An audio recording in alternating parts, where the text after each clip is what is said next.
Motorsports and the NASCAR Xfinity Series. I'd like to wish PUBG Mobile a happy 4th anniversary, and here's to many more.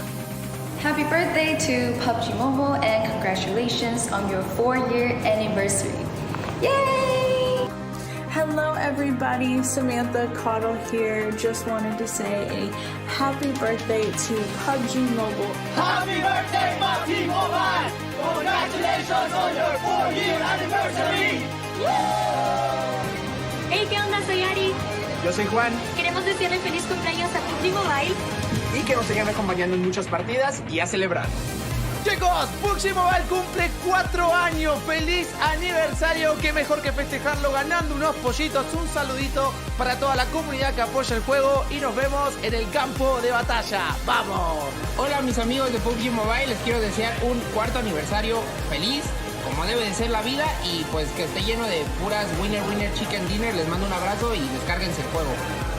Assalamu alaikum public, it's me your star anonymous. I wanna wish happy 4th birthday to our favorite game. Hey guys, my name is Sadur Rahman aka Ducky Bhai, and I want to wish PUBG Mobile app for 4th year anniversary. Such an amazing game, amazing developers, amazing team. Good luck for the future. Loving the game so much, and thank you so much. I'm Mr. J Plays and I wish PUBG Mobile on their 4th year anniversary. PUBG Mobile 4. yılın kutlu mutlu olsun. Ben Mezarcı. Sizleri seviyorum. Fala galera, eu sou Júlio Cossielo e faz 4 anos que o meu celular se tornou muito mais divertido. Meus parabéns PUBG Mobile, 4 anos de história, que dobre, que triplique e que esteja cada vez melhor. Amo vocês! Happy birthday to PUBG Mobile. Happy 4th anniversary!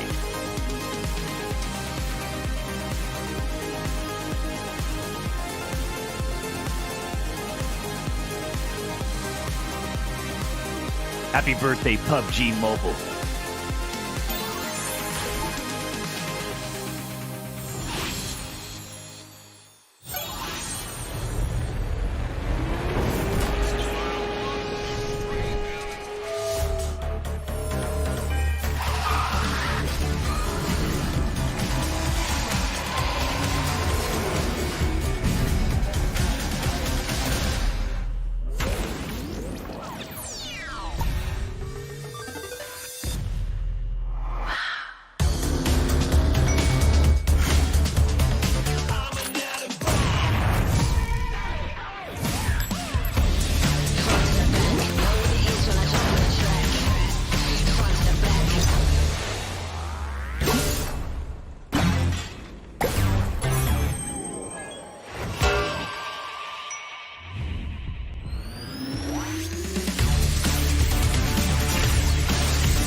What an incredible video that was. I especially loved all of the birthday messages from creators and celebrities all around the world that's had PUBG Mobile impact their lives in one way or another. It's one of my personal favorite things about this community is getting the opportunity to meet all of you guys at the various events that PUBG Mobile has had around the world. Speaking of those such events, we are partying today for PUBG Mobile's 4th anniversary, but it doesn't stop there. We're going to flash back to a time when my hair was a bit shaggier to tell you about an offline event that's coming up where we can keep the party going. Hey, it's Powerbang, and I'm headed to San Francisco, baby. March 26th, it's PUBG Mobile's 4th anniversary celebration, so come say hi to me, Metalcore, Elenice, Rolex, and more. There's going to be fun, real chicken dinners, and of course, some swag. So stop by and say hi.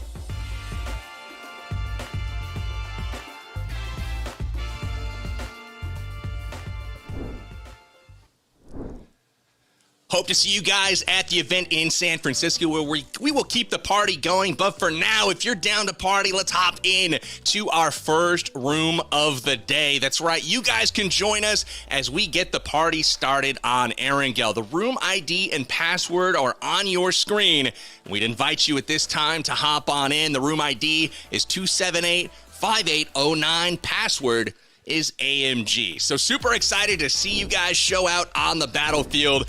Incredibly excited to look at the talent and skill on display from you all in the community. But while we load into the game, I think it's important we probably talk about the format of today's event and what we're playing for.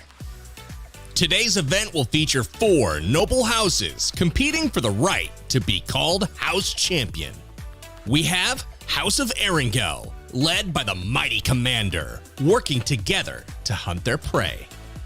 Next is House of Miramar, home of the dangerous assassin, whose cunning and skill on the battlefield is unmatched. Then there's House of Livik, staying fully stocked on gear as the looter grabs everything in sight. And finally comes House of Karakin, with the wild berserker running into every fight to quench their endless thirst for battle. Each house will be represented by 4 heroes, hoping to lead their teams to glory. In our first 4 games, points are earned for kills and placement amongst the 4 houses. Each team will have their chance to defend their homes against the other houses, and you, the viewers. The home team captain comes with a special bounty, awarding huge bonus points for whoever takes down the target as early as possible. But if the captain survives, the home team gets double the points for a chicken dinner. In Match 5, our all-star guests will step off the battlefield and into the caster's booth to cheer on their teammates as they are joined by you, the viewers, for the final championship match. Every team will have a shot at a comeback with points worth triple the value. Plus, Game 5 has a special bounty as I leave the caster's booth and head to the battlefield to play the new Erangel 1.9 map. After 5 rounds of gameplay, we will crown the house champions. But don't go anywhere yet because the party's not over. Stick around for Game 6 where you can get in on the action on the battlegrounds or take part in some big UC giveaways.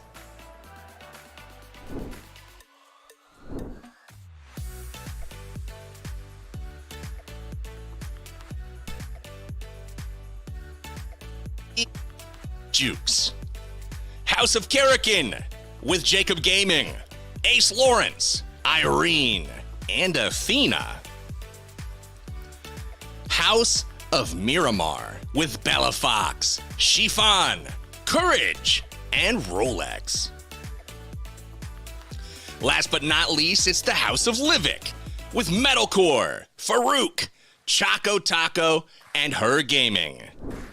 All of these teams are going to be playing today for an amazing PUBG Mobile Winner Winner Chicken Dinner varsity jacket with all of the house emblems emblazoned on the sleeve, as well as the teams are playing for $10,000 that they are going to send to a charity of their choosing. So super exciting that we are going to see amazing action on the battlefield today. House of Erangel is the first to defend their home turf, and that's coming up in just a moment. We're going to get ready here to bring on our co-caster for the day. It's none other than Grandmaster Goj. Goj, welcome to the stream, man, and happy 4th anniversary. Talk about a party, Power Bang. We've gone through the format. We've gone through everything we need to know, and game number 1's about to be underway. And I couldn't be more excited to call the action with you. It's going to be a blast. 100%, man. We talked a little bit about the website earlier on in the broadcast, amg.game/4ya. There's a house quiz where you can go to the sorting pen and see which house you belong to. Have you had an opportunity to go do that for yourself? I have. The sweepstakes was too intriguing not to enter myself, and when I did the quiz, I did it a couple times, and I am a part of House Erangel. So, Powerbank, I want to know if you maybe got a different house so we can have a little bit of competition while we're casting. I think we've got a little bit of beef already, my friend. I am part of the House of Miramar. I posted it yesterday or the day before on Twitter. I'm officially pulling for the House of Miramar. Guys, if you have an opportunity to go take that quiz, let us know in the chat, which house are you pulling for? Who do you want to win?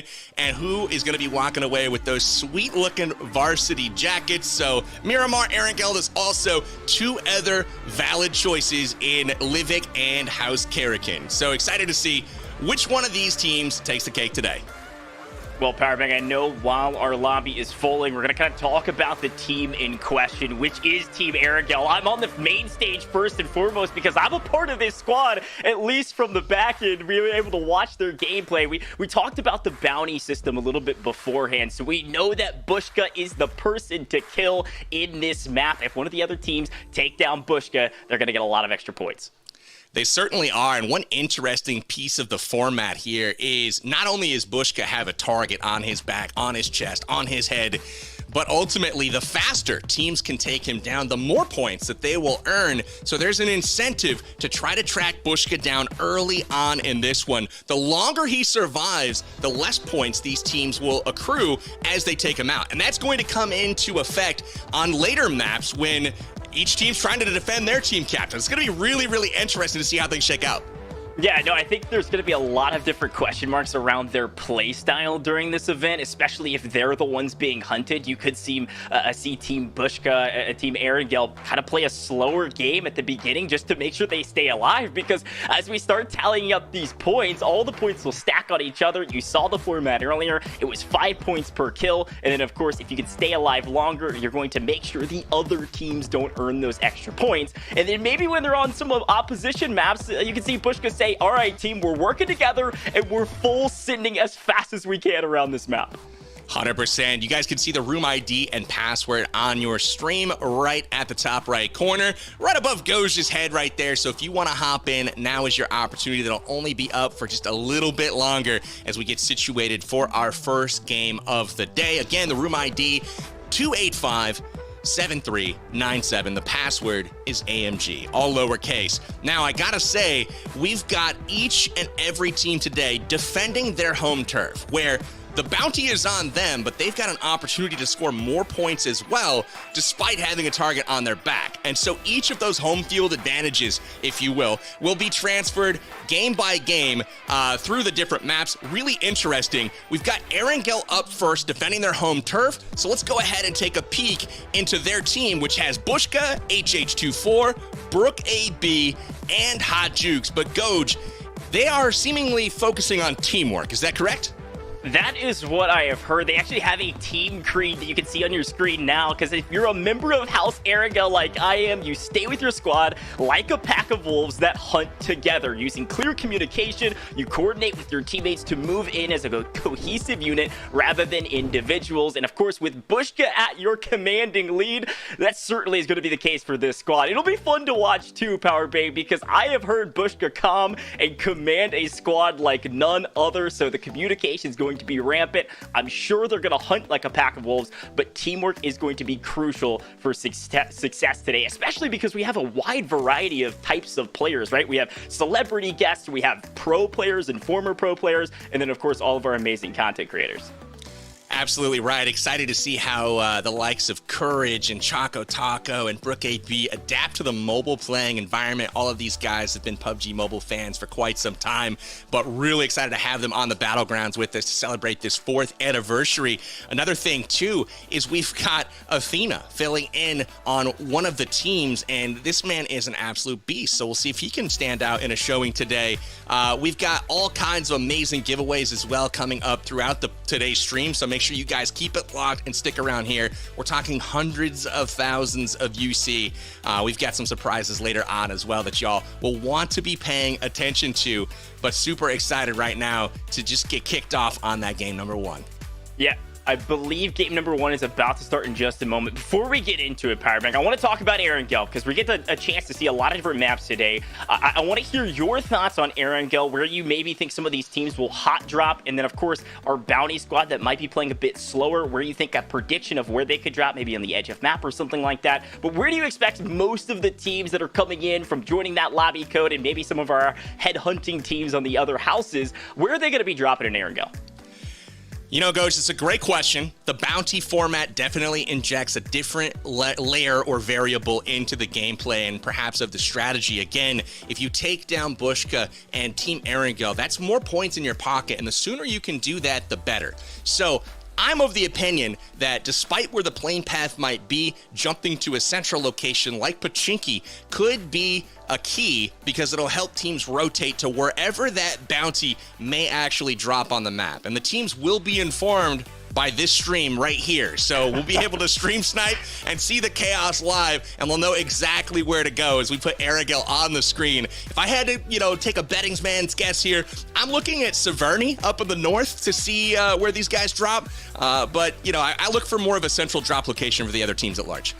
Yeah, I'm sure there's some crazy unique strategies that people like Bushka have been able to put together behind the scenes in preparation for this event as well. But what I love about PUBG Mobile events is this sort of inclusion of the overall community. And of course, stream sniping basically being a part of the event is always a good laugh and a lot of fun. Now, it is for fun. It is a celebration. It is a party. But Powerbank, we were talking beforehand. We know these teams are going to still sweat hard. So as we get into game number 1, I am really excited to see how aggressive some of these squads are able and willing to play. And with a plane line that is essentially bisecting the map in half, you can see where some of these teams decide to drop.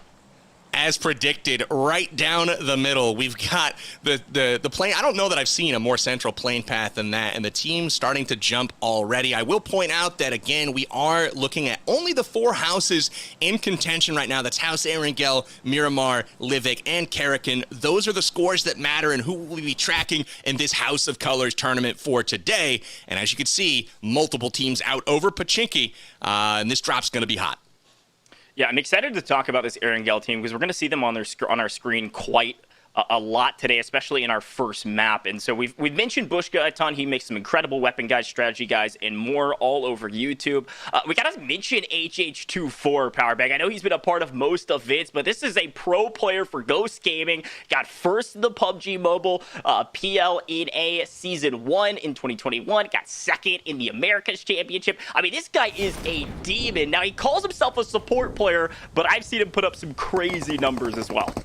A support player that's a pro, it's far and away better than the lots of, us mere mortal men. So I expect big things from him. But as you guys can see, the new 1.9 update in PUBG Mobile, we have an island suspended in the air with big old round heads of colors. So that's kind of interesting. Bushka started to do work early here for the House of Erangel. Again, these guys just trying to survive. Yeah, if Bushka falls here immediately, that's an early exit for the team trying to stay alive, and I think Bushka knows that. He's going to loot up the best he can and make sure he stays alive because, again, if Bushka goes down, that is a lot of points afforded to some opponents, especially if it's one of those house teams that are eliminating him. The longer he can stay alive, the better, and if he can make it all the way to the end, you're going to be even in a better situation where they get double placement points for winning the game as the house in question on their given map. But I want to talk about this new update for a second, PowerBank, because there's a lot that's happened, some weapon buffs and otherwise that some people on the timeline were talking about. Give me a little rundown of some of the updates that we'll see today because of this 4-year anniversary event. You know, this is probably one of the first things that you're going to notice is there's an island floating above the battlegrounds right now. This is something that's been popular in many of the updates in months and years past. Are these floating islands? It's basically a portable hot drop where almost the entire lobby will drop onto this platform. It's a great opportunity to get looted up early and at the same time not have the consequence necessarily of being sent back to the lobby if things don't work out in your favor, as they do not for most of the people that jump onto that platform. So I really like that addition to the game where you can have the fun of the hot drop, you can have that thrill, that adrenaline rush, but again, not have the consequence of, oh man, I died, I lost rank, etc. So now the teams are back on the ground, and you can see here we've got Courage JD along with Rolex and his team going to loot up here. It looks like over heading towards Ferry Pier. Yeah, and again, something worth noting, chat, this is Team Erangel is at the bottom of your screen. You can see their video cameras. You can see the players still playing because this is their map, but we're going to be spectating a number of the different house teams to see where they're at because Team Courage, and now on your screen here at the bottom, is the team that is trying to hunt down Bushka, right? If they take down Bushka, they secure themselves quite a few amount of points, especially if they eliminate him early in this game. As a reminder, if they can eliminate Bushka within the first couple minutes before the first 75 players or less are alive, you get 50 points. I mean, 50 points is quite a lot when you start looking at our placement points, where if you win the game, you also achieve 20 points added to your total score. So we keep you guys updated on the leaderboards as they come in, but most of these teams are going to just be looting up, gathering all the resources necessary to win these early gunfights, should they have any, and then rotate to the next zone. Absolutely. We got Shifon here, also a pro player here on one of the other teams. Looks like House of Miramar. He's with Nova Esports and has been with them for quite some time. So, again, try to balance these teams as good as possible here. We've got Shifon, though, along with Courage, Rolex, Bella Fox. This team is looking absolutely stacked as they continue to loot up. Yeah, I mean, we talk about fairness and the team comps across the board. All teams are very talented. I'm going to give them that. Of course, some people have a bit more experience than others. When you start talking about Athena being one of the guests and celebrities a part of this event, he's a walking highlight reel. So in terms of his comparison versus maybe a Courage or a Brooke, it might be a little bit different. But I got word from production, Courage was kind of putting in work before the broadcast. He was getting prepared. He's not taking this lightly. So you can see Courage maybe slay out a bit today. It'll be fun to see. I'm excited to see it. Definitely want to see him slay out. We've got Bella Fox here already having to get herself patched up a little bit. Jumping from high places has its perks, but we are going to keep an eye on our bounty. We've got Bushka. I'm not sure where he is ultimately dropped to, but would love to take a peek at him when we get a second and maybe give the teams a clue as to where our bounty, the House of Erangel, is on the map. And Blue's Fault takes down Rolex here, though. Man, that's interesting. Looks like the military base, though, is where Bushka and team have landed. So you guys have a clue, and there are not quite the full lobby left. We've got 92 alive, and Bushka and team is on the move. You can only imagine we're going to see the implementation of a lot of cars. It's the easiest way to get around these maps, especially the big maps like Erangel.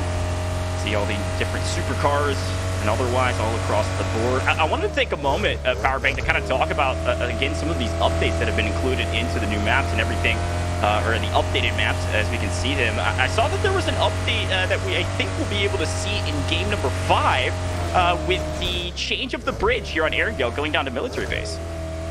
The bridge has been a really cool new addition. It's had quite the I guess, impact on gameplay and bridge camps. There's no longer just the spot on the middle of the bridge where you can camp and try to hold people off. Really interesting now because there's some more areas to hide, which has been kind of fun. Not gonna lie. Exactly. Excited to see how that changes the map up, especially if we see some teams down at the bottom of the map later on. But regardless, you can see Brooke and company all still looting up, trying to engage in some early fights should they need to. Again, any kill that they get. All of a sudden, Bushka was approaching the building up above, but grenade from above potentially took him out. And now Brooks' job is, hey, can I play Overwatch, keep Bushka alive? Because if Bushka falls here, that's a lot of potential points that they could have at least added to their leaderboard. They can make it towards the end. Now, I don't think this is actually anybody on any of the other houses, so I don't think these points will go necessarily anywhere. But it's still bad news, and luckily he is able to find incredible luck cover. here. Look at this. There's one guy in a building, and they happen to drive up directly to him, and ultimately a nade lands right on Bushka's head. I mean, what an incredibly unlucky turn of events here for Bushka. He's got to try to stay up in the game. Brooke has got to try to revive, but ultimately she doesn't want to walk into the line of fire. We got Brody up in the window, just kind of perched, waiting, and Bushka's doing a great job to get into a spot where, you know, he can ultimately get picked up by his team. No, I love this call, too. I'm sure it's the Commander General Bushka saying, Brooke, don't come out of that house until I am safe. I'm going to crawl like my life depends on it, because it very well does. Luckily, like you said, I mean, it was bad luck that there was one person in this building, but at the very least, it wasn't a team of 4 that was maybe playing aggressive, because if I'm a public player that I'm jumping into one of these matches playing against my favorite content creators, you know when I get that down, I'm going to be trying to thirst it. That was insane. Absolutely insane that he was able to get picked back up and back into the fight. I'd love to take a listen in, if possible, to this team, as they certainly have to be a bit stressed out. I'm curious to see if HH24 and Jukes are going to come over and try to help them out. It looks like Jukes has already been knocked and finished, though. I'd be curious to hear some of their comms, because you know they're playing really aggressive. And here's that bridge I was mentioning. I love the different areas of cover you have on the bridge now. He is on the right side of the car with the Jeep. You hear some of the comms coming through from our players. That's Irene that we got comms on. So we are with House of Karakin right now as they defend the bridge. I'm chilling under the bridge. I am out of bullets. I should save them. I knocked one. Oh, nice, nice, nice. Blow up the car, maybe.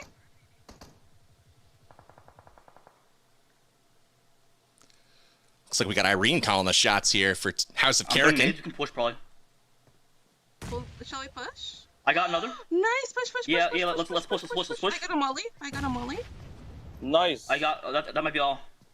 Really? It certainly was. Jacob clears the whole squad. Oh my god. Okay. That was a great grenade. Good communication from a team that maybe isn't focused on communication. When we talk about Karakin, bravery is kind of their word for today. So a brave grenade by Jacob, but good comms regardless. This is one of those squads we're going to be watching today. We've mentioned them. I talked about Athena. Look, I'm a part of Team Aaron Kell. That was my quiz. That's the house I'm going to support. But I'm scared of Karakin. You getting 5 now?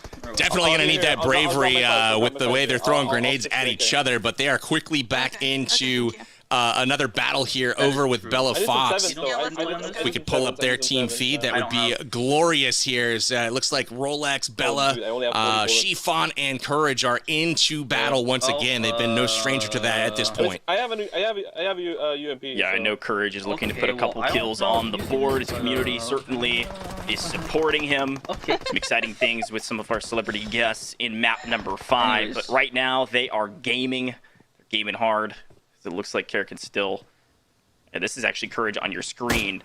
Courage's perspective in terms of the actual gameplay. He's looking to get some quick and dirty kills from distance and going to play it patient.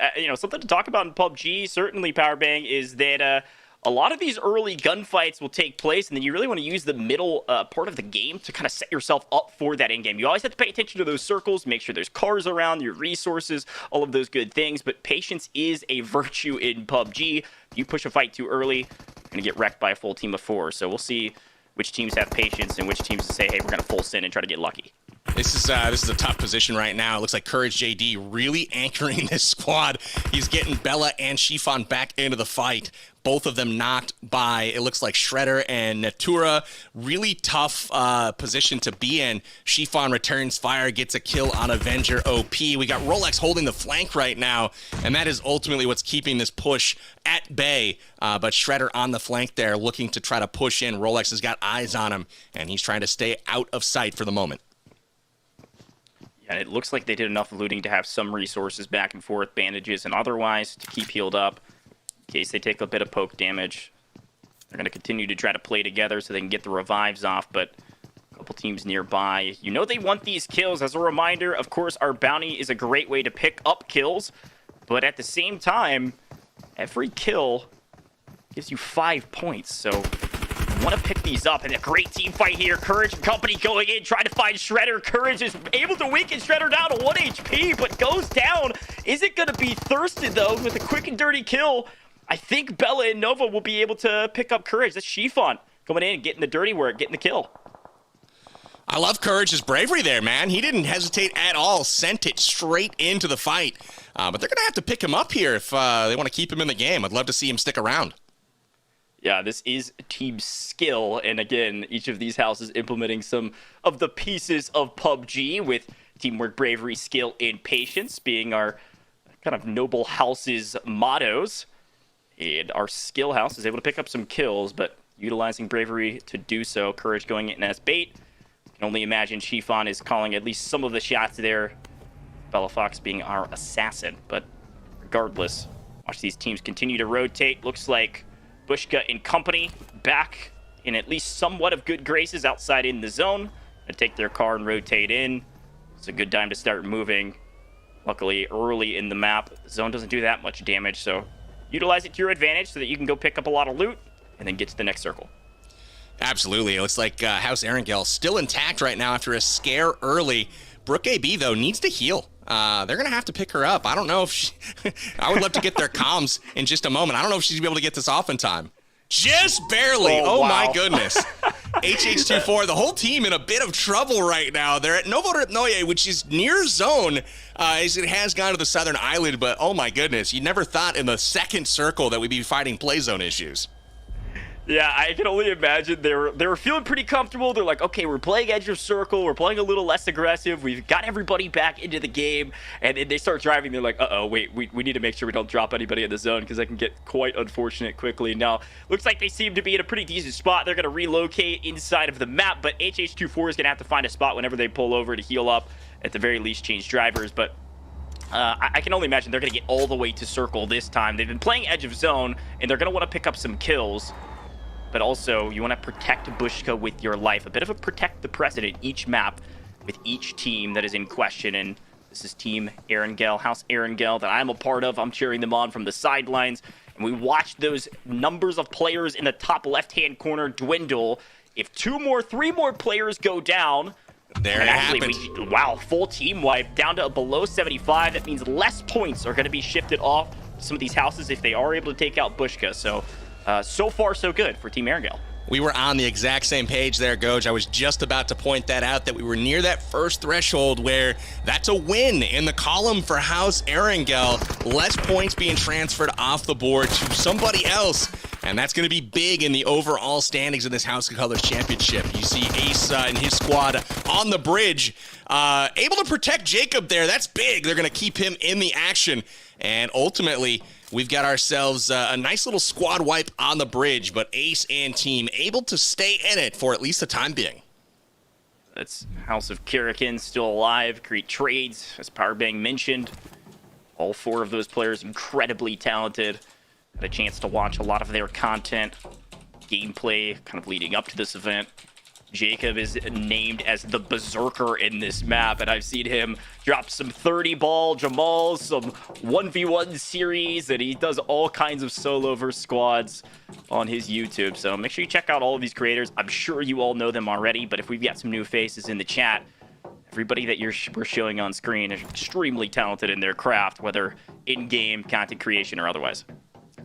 100%. We've got Irene making her way back to the vehicle, trying to pick up the squad and taking our attention over to Metalcore. I believe they are with Team Livik. There we go. House of Livik on your screen. You got Metalcore, Farouk, Choco Taco with his TV that he's playing on, and Her Gaming. These guys are ready to party coming in. It looks like down south, they're right around the military base, but playing it safe so far. so far, and we'll see if they're able to pick up a few kills. I was looking at some of their timelines, and I saw Farouk, who is incredible content creator. YouTube content is killing it, but he made a post because there was this really cool kind of surface item on the website with PUBG Mobile where it tells you how long you've been playing the game. When was the first time you logged in? And Farouk had been playing 1,444 days since PUBG Mobile launch, which is almost day one, if I'm doing my math correctly, since we're on our 4-year anniversary. That is almost day one indeed. I believe you need 1,460 to be 4 full years. And Farouk is nearly there. Give him a couple weeks, and he will have crossed that threshold. So here from right around the very beginning, and I got to give Farouk a special shout out because he was one of the few that actually sung PUBG, a custom song, I might add, on their birthday messages. And ew, gross, look at this toxic zone. It is halfway out in the ocean right now. This is going to be absolutely bonkers as teams, really all of them except for just a few outside of the circle right now and making a hard push to the bridge. Let's take a look at that bridge on the left if we have the opportunity. Wow. Because it is going to be absolutely nuts. You got Chiffon, Courage JD over there, Bella Fox at Rolex. They might be in a position to maybe take some people out. I don't know. Yeah, with a zone like this, especially when half that zone's cut off with the ocean, it's going to be a very aggressive exit point. So if you can get to that zone first and then hold some of these teams coming in, you could probably pick up almost double-digit kills, if not more than that, if you're extremely talented at the game. And I know a lot of our pubs players, people coming in, our viewers that are able to join the lobbies, very talented. I was watching some of the other events that you've been able to host, Powerbang. Sometimes some of these viewers come in and slay the lobby out in a moment's notice. So it's not like you're just playing a casual day in the office of pubs. We got some demons in the lobby. You never know who you're up against, Coach. That's always the mystery and the fun of the battlegrounds. Would love to take a listen in to Courage and Chiffon, Bella Fox, and Rolex House Miramar if we get a second. They can actually climb up see what they're planning from that side, I think. Yeah, just don't make a sound. Yeah, just don't make a sound. Everybody else fight because we have no loot to even fight. Oh yeah. Does not sound like they're in the best of spots with no loot to even fight. Don't make a sound is a great comm. I love that from Chiffon and company because they are hiding, they are running the edge of the map, they're trying to get to the zone, and then they can maybe play a bit more aggressive. That was a fun one. And I was looking into Bella Fox too. Bella even said that this is PUBG Mobile was her first mobile game she's ever played, and it hooked her on mobile gaming, which is super exciting. You can see why. The action has been intense already, and she's been doing fantastic with all of her content on YouTube. Bella's always a hoot to watch. Definitely recommend checking out her channel. Got Ace and their squad planning as well. I want to take a listen into them, see what they're planning. Oh, I forgot. Stay here. Don't go. People there. No, we shouldn't go compound, you think? Uh-oh. That whole staying quiet thing may not be working out for JD, Courage JD, and squad as they are running in to, it looks like, Team Livic. That is Choco Taco up ahead along with Metalcore. I would not want to run into Choco Taco and company out in the open, especially when you don't have cover.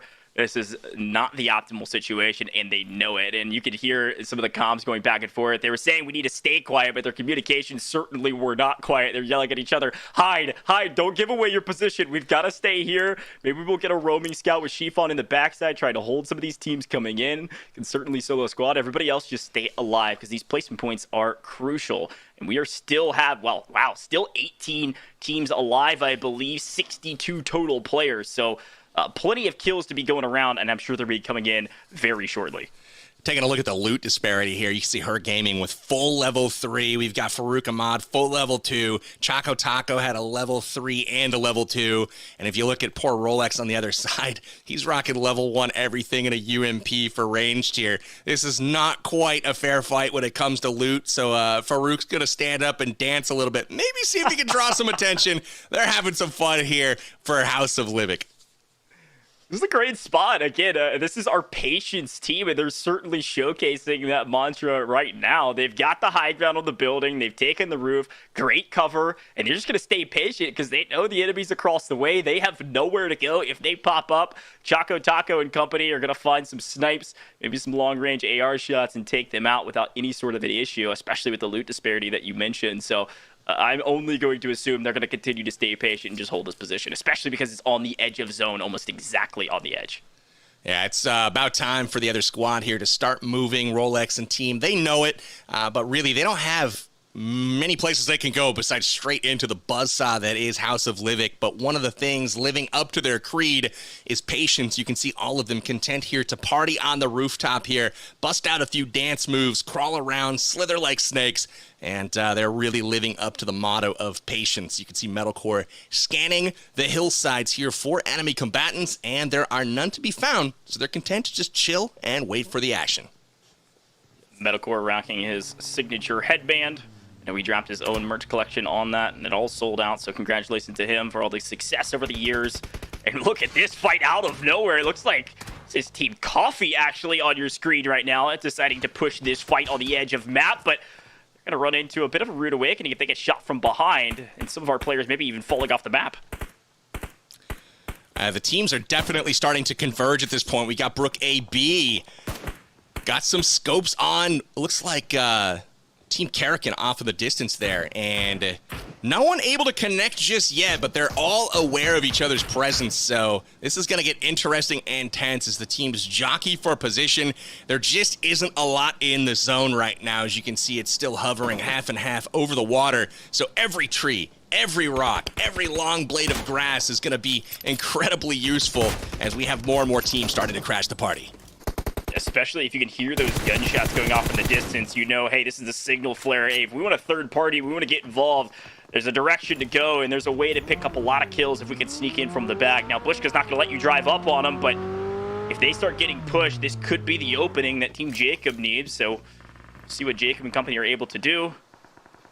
See, they're trying to figure out exactly where do we want to go to make sure we don't get flanked from out in the ocean from some of these boats. I love it. Jacob Gaming, famous for his boat play. He's got his scope set on a few of them, trying to make sure nobody's hiding underneath. Maybe fire a couple shots into those, making sure that they're nice and disabled as we take the aerial view on our host team. That's right, it is House of Erangel. With 30 alive, they have soared past a couple of milestones so far, ensuring that fewer and fewer points will be taken away from them. And just as we've mentioned, Jacob has spotted a few competitors out in the ocean doing a little synchronized swimming.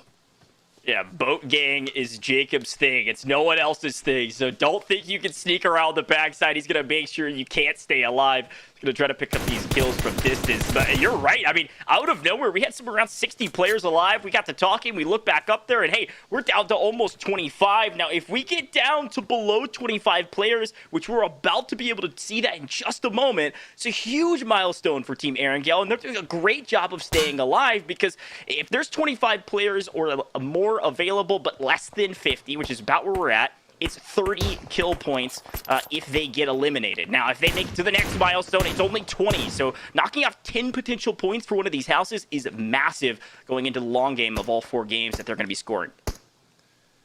This is just the first of several games that we have slated for today for PUBG Mobile's 4th anniversary celebration. Again, the first map is all about the House of Erangel. Can they defend home turf? We will wait and see. So far, doing an incredible job. Just one more kill gets us into that top 25, and that is what Erangel is looking to do. The other teams will have an opportunity to follow suit on their home maps of Karakin, Livik, and Miramar. It'll be really interesting to see how those scores are affected. And the action has kicked off. We're into the top 25, and Metalcore taking down Bella Fox as a couple of our squads have chosen to clash.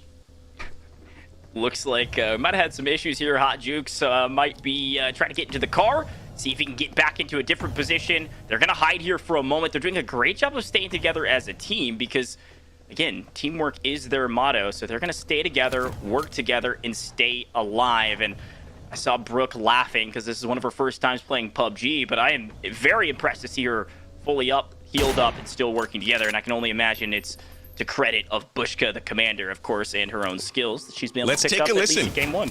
Let's take a listen to this House of Erangel squad. We haven't heard much from them this game, but I definitely want to hear. They've got to be feeling the pressure. Get the bike, get the bike. Bring it to me. Can you put it in your backpack? Can you put it in your backpack, or are you going to ride it? I'm riding. Go, baby. I'm going. Go. You got Lance it. Armstrong. I got it. I'm good. You're the best I'm good. around. Yeah. And nothing's ever gonna break you Vehicles on down. us. Vehicles on us. Oh, I got knocked. Can you res?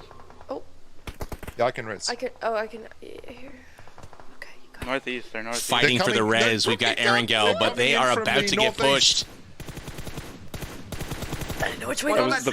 that was the perfect listen in. I love these comms. They're in the smoke. You like ba-da-bee, ba-ba-ba-da-ba. Ba-ba-ba-da-ba. They're driving on us.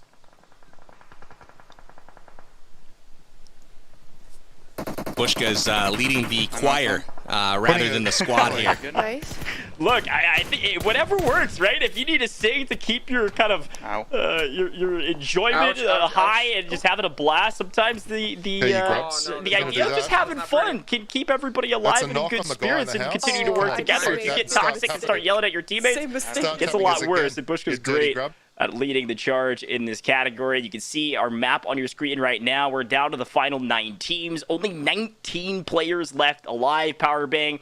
And Team Erangel, my team, House of Erangel, doing a fantastic job. They've got a great position inside zone, all 4 up. I can only imagine we can see them down to the final 5 teams or so. And if they're able to secure the win, that's an extra 20 points on top of the 20 that you get for winning the game, for 40 points that they can secure on their own map. Definitely looks like all of the teams performing pretty well, getting far along in this first contest. But House of Erangel is the home squad. They're doing great. This is awesome work from them. You can see Ace with the Car 98 work here for the House of Karakin that he's just absolutely destroying right now. And now we see for the first time Bushka and House Erangel in trouble with a couple of players knocked. This is not looking great for them. I will say that the circle has closed to an equally toxic spot. There is not much at all in view, and all of these squads huddled on the hillsides. They're on the cliffs, and they're all going to have to make a break for it to get to zone. You can see Chiffon starting to do that right now. Who knows, the supply drops that have come into play might make for some perfect cover for somebody that's lucky enough to get to them. Yeah, when you talk about final circles, this is not ideal when it comes to having a lot of cover. Now, if you have a vehicle, it looks like Bushka may have just been eliminated, if I saw that in the kill feed correctly. And there goes Brook as well. So these are big kills coming in on our house team. And I actually believe they might have been fully eliminated, Powerbang. Would not surprise me at all. They were in a rough spot right now, and as you can see, it looks like Rolex and squad eliminated as well, so Miramar off the map as well. We also, I believe, Metalcore was hanging tough for his squad, but it looks like they have been eliminated also, so that leaves just House of Karakin still in the running right now with 4 teams left. Will they be able to make it to the final circle here? Squad 17 out in the distance, putting out tons of pressure and seemingly controlling the zone at this point. You can see the bounty has been collected. We'll let our admins do the math on the back end to see how many points go where, but hey, my house, you guys put up a great fight. Well done. You made it towards the end. Down to the final 8 squads. We'll see who comes out on top of this. And you're right, some of these supply drop crates provide great cover. Of course, you'll see the utilization of smokes and otherwise. So it looks like some of these teams try to pick off a couple squads in the distance. Continue to watch all the action. Team Jacob still alive. Off in the corner, at the very least, Jacob's up. You know, they've got a great spread right now, making for some great angles, but it is going to make it difficult to revive teammates and provide support if somebody does go down. But, you know, they're still in a great spot. You can see Jacob working this off angle right now for Team Karakin. You can see him quite a ways away from his squad. Irene Shell does get picked back up. Coffee and Jacob laying down that suppressing fire, and Jacob still with the vehicle will have an opportunity to take that to zone. We'll see if he's going to be daring and bring it in. Oh, he's definitely risking getting exploded, but maybe it allows him to secure a position with a bit more cover. I think you're right. The spread can work. It's a bit more of an aggressive gameplay style, but hey, that's what this team is known for. Bravery in the face of danger, able to pick up a couple more kills down to the final 7 squads. And it's a 4v1. Oh, wow, you're right. Oh, they've got this. Team Karakin, the House of Karakin representing on map number 1. I don't know if they realize they're down to just 1. Yes, they do. Play Zone takes them down, and that is going to do it with House of Karakin represented by Ace, Jacob, Irene Shell and Coffee Gaming getting the win in game number 1. But I will say that it was really, really impressive from Team Erangel getting as far as they did with that bounty on their head. So great job to House of Erangel in match number 1. What did you think of the home squad of their performance there, Coach? They did great. I mean, they survived till the end, of course, especially with the stream sniping be a part of the gameplay and everybody trying to find that squad in particular. If you get a knock on one of those teammates that is of House Erangel, you know, hey, we need to push this. These are extra points to add to our total. So given the circumstances, they did a pretty good job of preventing points across the board. The question is, how many kills did they pick up at the end to add to their scoreboard? Because if you saw House of Karakin, I think they picked up 21 kills, Powerbang. That's a lot in a lobby like this. That's a lot. Yeah, you can see with the score on the screen, each of those kills being worth 5. Are you kidding me? Erangel picking up 35, had a quiet game. They stayed alive, but did not deal a ton of damage. Karakin, though, hopping out to a gigantic lead with 110 points in game number 1. That is an absolutely beast performance. We've got Livik with 40 and Miramar bringing up the rear with 25 points after our first game.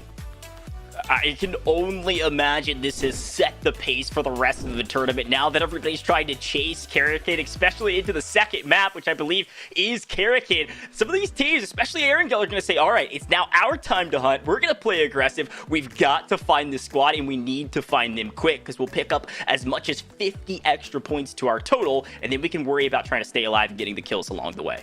There's going to be a lot of ways to alter that point spread as the matches go on. We've got surprises coming in game number 5 where there will be even more multipliers and bonuses. So no one is out of it just yet, but Karakin off to an amazing start. We got game number 6 that we'll turn your attention to coming up a bit later in the show with massive UC giveaways as you see on the screen. So super excited for that. Goj, one of the things that I noticed in that last game, you know, the zones, I classify them as toxic, right? Being way out into the ocean early and really shrinking the landmass available to play on. But I really think that that contributed to how far House Erangel was able to progress in the map, because while we are stream sniping them and everyone knows where they're at, you can only really approach them from the front rather than the back and getting third-partied from the side and whatnot. So I think that actually played a big benefit to them making it so far in the game.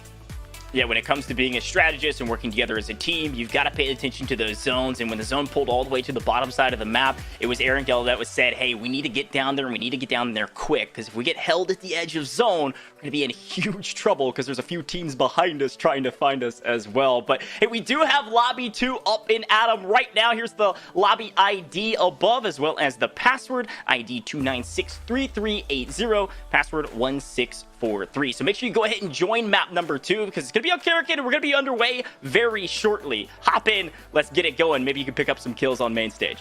I was excited to see some of the audience members absolutely slay out that game. It was Karakin that had the last laugh for sure. They had an action-packed game. They had fights on the bridge early on. They controlled the final circle, and it looked like they might be in a bad way with Irene Shell getting knocked and it being a 3-on-3 with the other team actually having control of the circle, but ultimately picking up a couple of long-range, sniper work there and being able to make that push and take out a 4v1 situation to close things out. Karakin ultimately taking control after game number 1. Goj, I gotta say, I'm House Miramar here, your House Erangel, and neither one of those are looking in too great of shape after our first map. Anyone in House Karakin in the chat, let us know your team is out in front and absolutely slaying it so far. Yeah, let's take a look at our team. You've got Jacob Gaming, you've got Ace Lawrence, you've got Irene, and of course, Athena. These 4 players did a fantastic job in map number 1. The question is, can they repeat that success in map number 2 on their home turf? Because as the Berserker team, they are the House of Karakin. They are bravery. If you are a part of this house, you don't run away from the sound of bullets. You run towards it. Make sure you get your kill. You'll follow your target until they're down or you're down. And they were able to do that in a tremendous way in map number 1 with, I think, 21 total kills or something close to that. They certainly followed through on their mantra. You know, I didn't realize how closely some of these teams would follow their creed. So I guess from our League Ops team, great job on the matchmaking and the casting, if you will, for putting these teams together, because we saw House Arago with their teamwork, sticking close together, riding bikes together, singing in chorus with one another. It was brilliant. And then we see Karakin absolutely fragging out, taking home the chicken dinner in our first match. And then, of course, we saw Team Livic on the top of the roof dancing, showing incredible patience, and I absolutely love to see all of that. So again, want to see more of Team Miramar with that skill here. That's what I'm hoping to see anyways, so I am part of House Miramar. Definitely, if you guys have not done the house quiz just yet, definitely get over to our website at amg.games/4YA. You still have a little bit of time to get into the sweepstakes. It does close at 3 p.m. Pacific time. And remember, our grand prize winner will be receiving a ton of equipment as well as 2 tickets to the PUBG Mobile Global Championship Grand Finals. So super excited to see who takes that home, and we'll be announcing that a little bit later in our broadcast today. Yeah, and I want to take a moment here, Powerbang, before we get into map number 2, let's talk about Karakin. It's going to be a different play style than Erangel, right? So talk through a little bit of maybe hot drops as well as some of the different strategies we'll see in this a bit smaller map than our first one.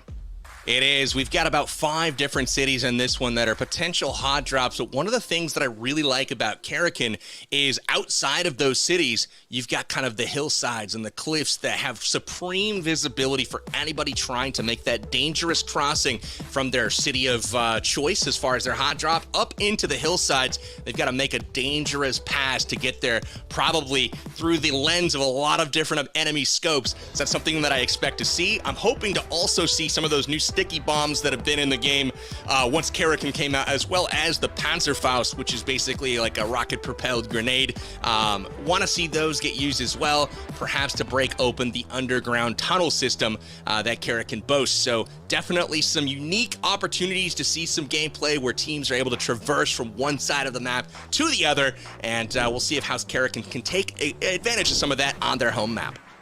Well, map number 2 is underway. We know Karakin's going to try to move quickly, but this time they have a bounty on their head. So maybe they slow their pace a little bit, especially in the early game. And we'll see what they're able to do on this map. And like you said, those Panzerfausts are hilarious. I've seen so many clips of people running in and shooting them at point-blank range because they actually don't do a lot of damage to yourself or your teammates if you blow them up and your opponents up right in front of you. So it'll be fun to watch some of those different types of action that you can see on this map. That's what we love about PUBG Mobile. So many different maps we get to play today. I believe we're playing 5 different maps today of our 6 games, which is just a great variation and a great way to showcase the different aspects to the game. Absolutely. It looks like we have Team Livic that has dropped at the cargo ship, and we also have House Erangel that has dropped early on the west coast here. Both teams seemingly uncontested at this point, so we'll take our attention over to Athena here. He's playing as Siriotan, and we will take a peek at the House of Karakin as they try to secure a back-to-back chicken dinner here to further vault in front of the others in our house standings. Yeah, we need to talk about Athena for but a moment. Of course, our celebrity guest on this team, but not really a celebrity. Well, definitely a celebrity when it comes to PUBG Mobile, and certainly familiar. Over 2.3 million subscribers, and of course, the traditional hand cam that you can see at the bottom right-hand corner of your screen. The man is a human highlight reel. There's no question about it. So excited to see some highlights pop through for him. I was watching some of his guides and different ways to get better at the game. And I think one of the things that he loves to do is utilize that Groza and that AWM when he's given the chance, but with the recent changes, the UMP has been very, very strong. So we'll see what some of these teams are able to use. It really has. You know, I'll recognize those hands anywhere with Athena playing on the hand cam. That man's incredible. If you ever watched a guy play on an iPad with that claw hand, mechanism, it's really, really impressive. So keep your eye on that as the game goes along. Speaking of the UMP, a lot of players referring to it in the latest patch as the UMOP. You'll hear Bushka and squad representing House of Erangel call it that quite frequently because it is quite a monster after the recent updates. That's certainly what I've been able to see as well. It looks like Erangel in some early action here in the map. I told you they were going to certainly play a bit more aggressive than last map. No longer a bounty on their head. As we see one of their players fall. Looks like Bushka was able to probably get that revive back up. And they'll keep on their pathway forward. And our team in question, Team Karakin, looting up, making sure they grab all the resources necessary to stay alive, making sure you have things like smokes and your med kits, bandages, and otherwise. All of the armor that you need is a good way to stay alive and also create some cover for yourself, whether it's visual with smokes, some of our deployable covers you saw at the end of last map. Choco Taco looking comfortable here, just out for a jog along the coastline. Who doesn't love a long walk on the beach? He's definitely enjoying that for sure. His Hot Jukes and HH24 working in tandem, moving across the map as scouts here in front of their House of Erangel squad as they do head for the hillside. It's encouraged to get there early so you're not running into the buzzsaw of, say, oh, I don't know, a Jacob that's already positioned up in the mountains and just getting ready to peek down there in a moment, and things are about to get a bit tougher, I believe, for HH24 and squad. Able to secure the high ground immediately. Make sure you have all the lines of visibility that you can. I heard a quote from Jacob that I thought was too good not to share. The way to get a 30 bomb is to shoot people and don't die. Very well said, might I add, from Jacob. And I know he's going to try to maybe not get a 30 bomb, but at the very least, get a lot of kills and continue to add to their tally because they've got over double what our second place house team has in terms of total points. I believe they're at 110 points. Our second place squad's at 40. Oh, they might be able to keep up that pace, but as long as they don't get cut out in the open. You know, with the point totals being what they are, you know, I think they can afford to get into some fights here and try to push the action, pick up a few kills, because even if they are taken down, they've got a pretty substantial lead at this point. So excited to see exactly, what they choose to do strategy-wise, as they have secured early high ground, which is really, really favorable for them. But again, as everyone, tends to converge on the central part of this map as time goes on, we'll have to wait and see how that works out for them. Farouk Ahmad getting into the action here for his team. Gets a knock early, and you can see Metalcore also knocked right now as House Livik on the ropes early. Yeah, it looked like maybe our patience squad had a little bit less patience in this map to make sure they picked up some kills, some early fights. We saw Metalcore actually pick up a few kills in the kill feed, and then get knocked himself. There goes Choco. One of our viewer teams coming in with some heat. The question is, can our looters, our patience team, Team Livik, stay alive in this gunfight? And so far, so good. Although we have a few players down besides Ahmad. These guys are, a bit broken up here. They're going to take a second to get back into it. I got to give props to Choco Taco, though, picking up a knock and a flush here early. As you can see, House Livik banged up, but they are not out, as they have already picked up 4 kills to their name as they are climbing and charging back up the leaderboard right now. They got their eyes on that Team Karakin spot at the top of the leaderboard. Yeah, again, chat, if you're thinking about our format, every kill is 5 points. So they've already secured 20 points, let alone any of the extra points that they'll be able to get by staying alive. Now, we still have 47 players alive, but we are down to the second threshold when it comes to staying alive for our House Karakin. And so far, so good for this squad. Currently on your screen, all 4 up, playing together. Able to potentially take some long-range shots and an unreal kill from distance. Able to thirst as well. Very well done by Irene and company. That was a really impressive shot right there. Would love to take a listen and to hear exactly what the strategy is, if they're holding this top ridge or if they're just trying to pick off kills where they can. But we'll take a peek in here to Jacob Gaming and the House of Karakin squad.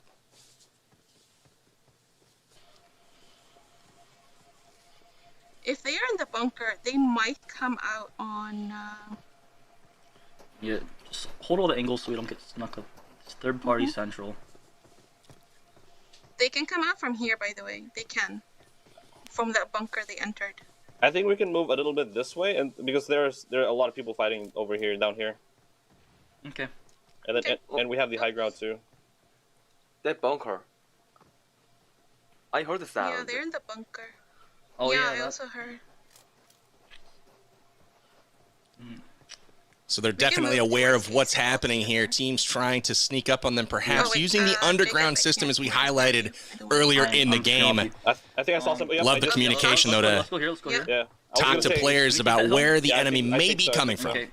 It's a great comms from Irene and Jacob, I believe, are the two doing most of the talking, some co-IGLing in this instance, and they're right? They're pretty out in the open. Now, they have the high ground, so they can spot a number of the different teams that could pop up and hold different angles, but should they take some early shots and maybe try to knock some of these teams, it could be that signal flare that some of these squads need to come in and try to third-party this team in question, because again, this is the squad that our other houses are trying to hunt. So they can catch wind of this position, and well, an easy kill from down below. Team shots together, able to wipe two more to go on their right. You can only imagine this is a full team wipe for Team Karrakin. They are doing a great job.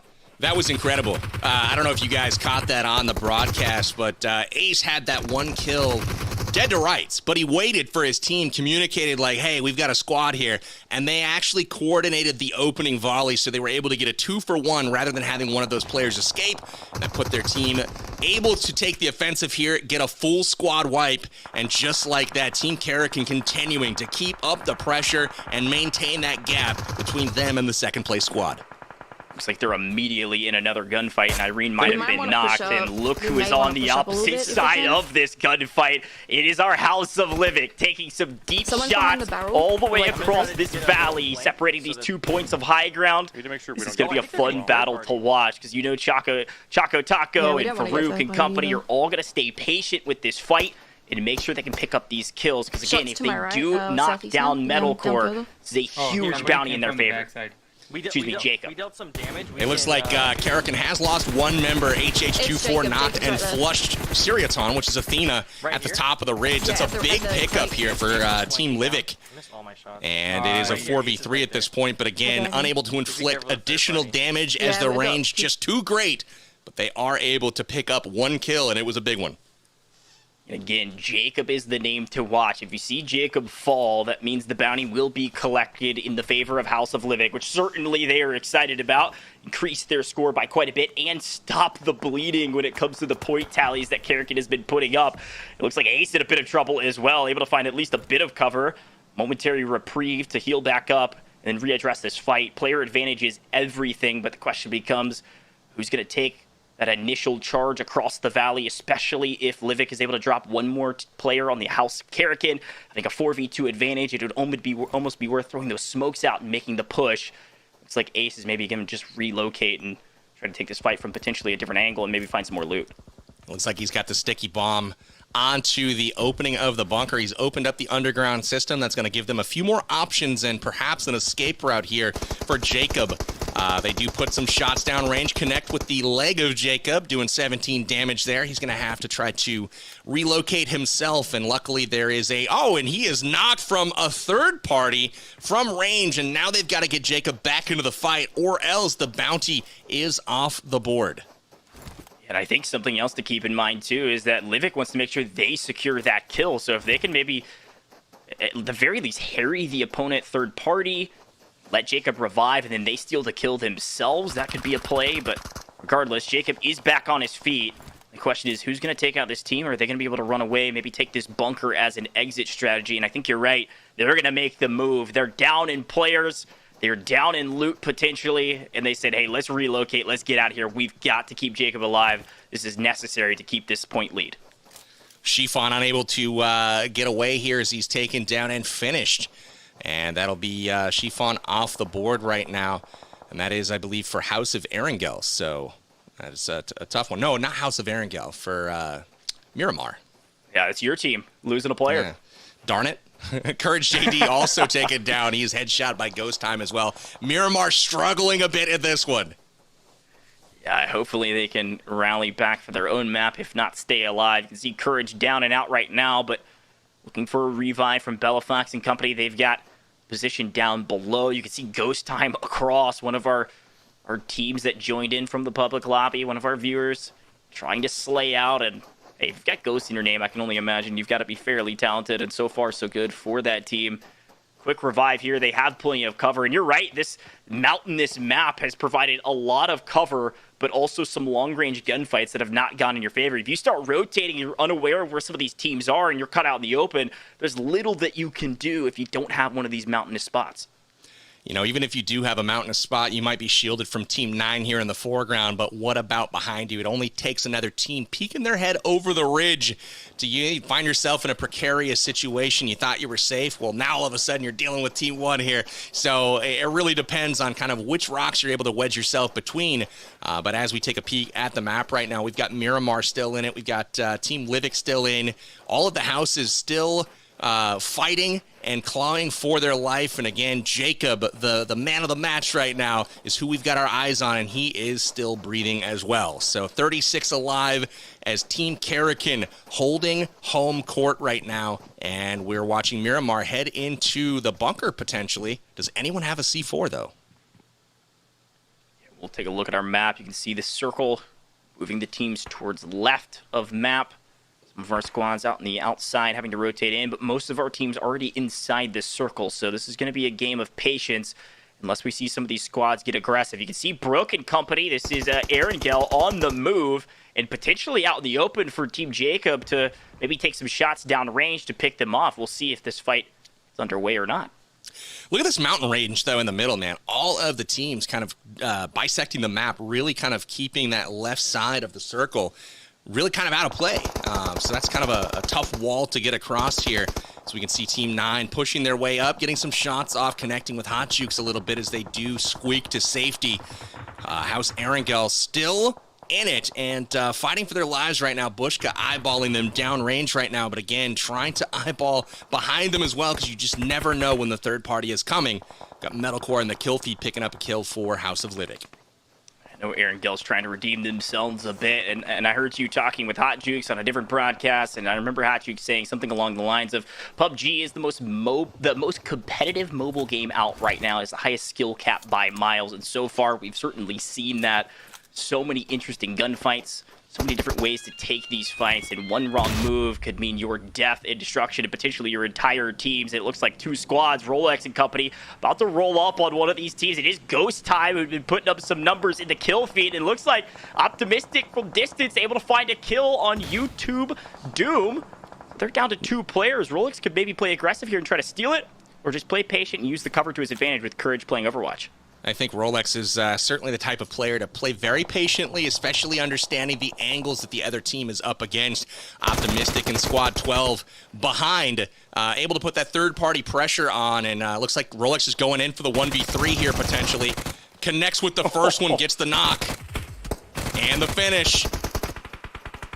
See if Courage is maybe able to jump in here and steal some of these kills away, and it is able, it looks like shots from around the corner take down their opposition. Rolex is just going to try to crawl back in and let Courage revive him. Very well done by Rolex, by the way, to thirst that kill, because again, every kill is 5 points. A knock doesn't do anything for you. Courage looking a bit disheveled, and maybe we could do a quick listen in on this team to see how they evaluate their some of these fights out in the open. They're focused on us. They're shooting at us right now. 3 drinks down. He's pushing up, he's pushing up, he's pushing up! Nice. I traded him! Did I kill him? I think so. I traded him! Yes. That's a point, though! That's a point, though! Wait, he has to get thirsted. He has to get thirsted, I think. I don't want to burst his bubble, but Optimistic shot him in the back on the way in. Courage. Someone else. It was an excellent try, my friend. Excellent try. Yeah, someone else got it, bro.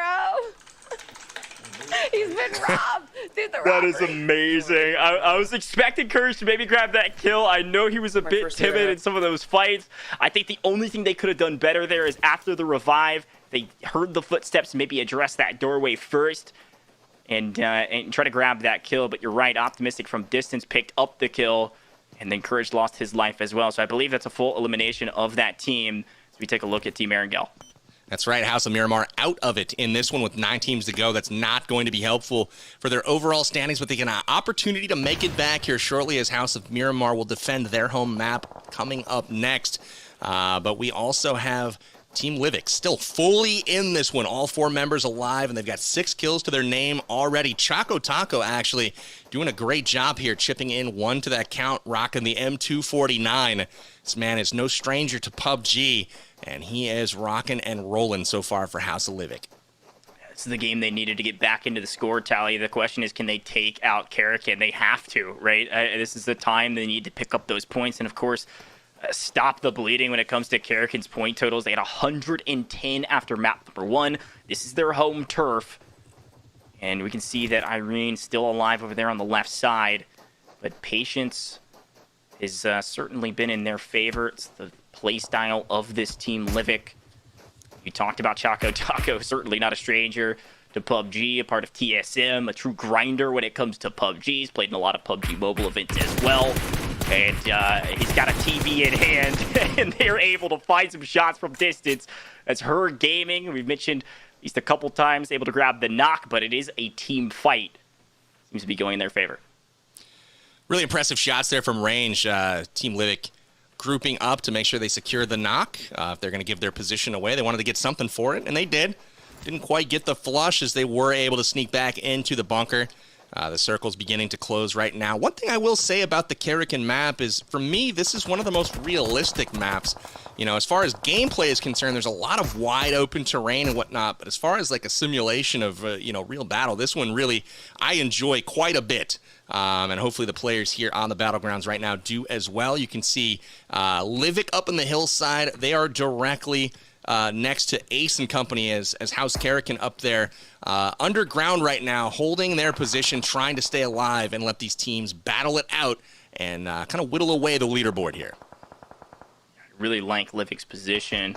As long as they can pick up Metalcore and all stay up, they've got the cover to be able to do some poke damage, maybe even pick up a few kills from distance, because every single one of these kills is going to add to the tally. Now, it is worth mentioning, too, Powerbang, that we're down to less than 25 players, which means 30 points has gone. Now it is down to the 20-point total that you will achieve for dropping House Karakin. If you can find Jacob and take him out, it's extra 20 points, but they've been doing a good job of staying alive, just like Erangel was able to do. And then the question really becomes, can Karakin stay alive all the way to the end and potentially grab a win? As you can see Ace on your screen right now, as well as Irene.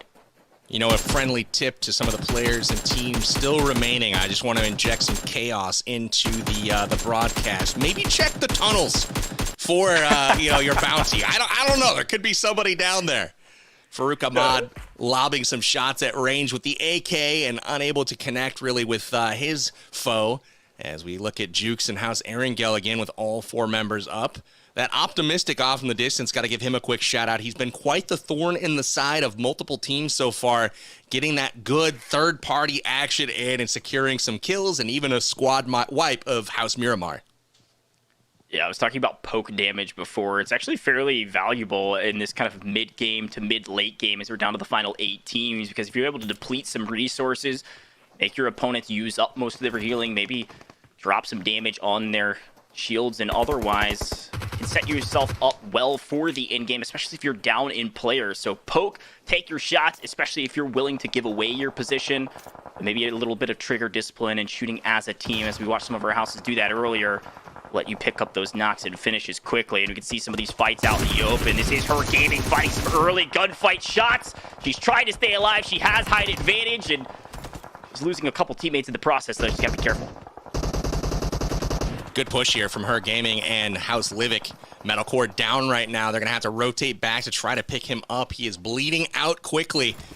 And don't know if he's out of sight or not. It looks like he's trying to get back down to Farouk Ahmad here for the pickup.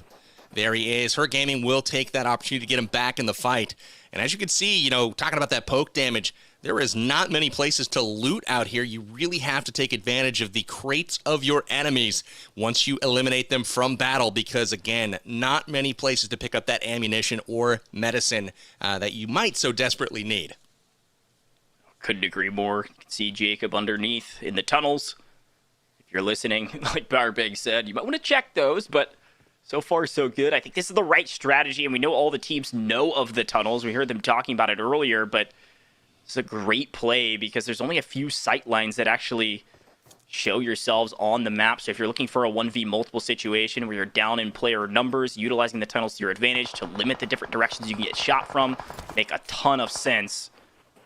And now for the teams that are outside of the tunnels, able to pick up some kills from distance. Shako is able to almost knock one.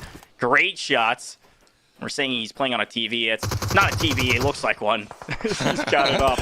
Like you said, very comfortable. Back when I was growing up, Goj, that's what a TV looked like. The old 13-inch RCA TV VCR combo. Yeah, that's basically what he's playing on right now. But no, I've got to give props to Chaco. He's been landing shots left and right so far. Really been impressive. Obviously coming from a PC background to come over to the tablet and absolutely lay it down for us here. As you can see, Ace trying to hold down the entrance for House Karakin. They are holed up underground. We'll see where this circle is kind of landing as our fifth circle comes to a close here, and it looks like HH24 is all over House Livic right now, and they're on the push. Again, you want to take a look at that top left-hand corner. If we get down below 10 players, there is only 10 points for killing Jacob. And of course, if Jacob and company can win this map, they're doubling their placement points up to 40. And that will set them so far leagues ahead. But we've got a lot of gunfights at the top of this mountain range as the zone's closing in. All kinds of fighting. Optimistic and company, you said they were a thorn to the side. More like a gunshot wound to the side because they're able to pick up even more kills as they find a couple different team wipes up above Team Jacob. Impressive stuff, and that means that Livic is gone. Optimistic and John Doe and company are gone. That leaves just House Erangel versus House Karakin. You can see all three of House Karakin's members at the entrance to the bunker, and it looks like House Erangel on the top of the hillside looking down. So optimal position here for Erangel. Definitely the team to beat as Karakin runs out. Can Ace make it? He's in serious trouble. Yeah, Jacob was able to grab a knock, though, trying to even up the playing field. Now, they have the cover to grab the revive and still have player advantage. They want to make sure they don't lose all their meds here early in this fight, and they're able to grab the kills. That's Jukes able to find the kill. Erangel with a bit of redemption in map number 2, not only securing the win, but also, at the very least, a small bounty to add to their totals. Let's listen into their celebration. What talk about? It's our house. It's our house. They tried to escape the tunnels and we sat them down. Nice. They had heaps of stuff too.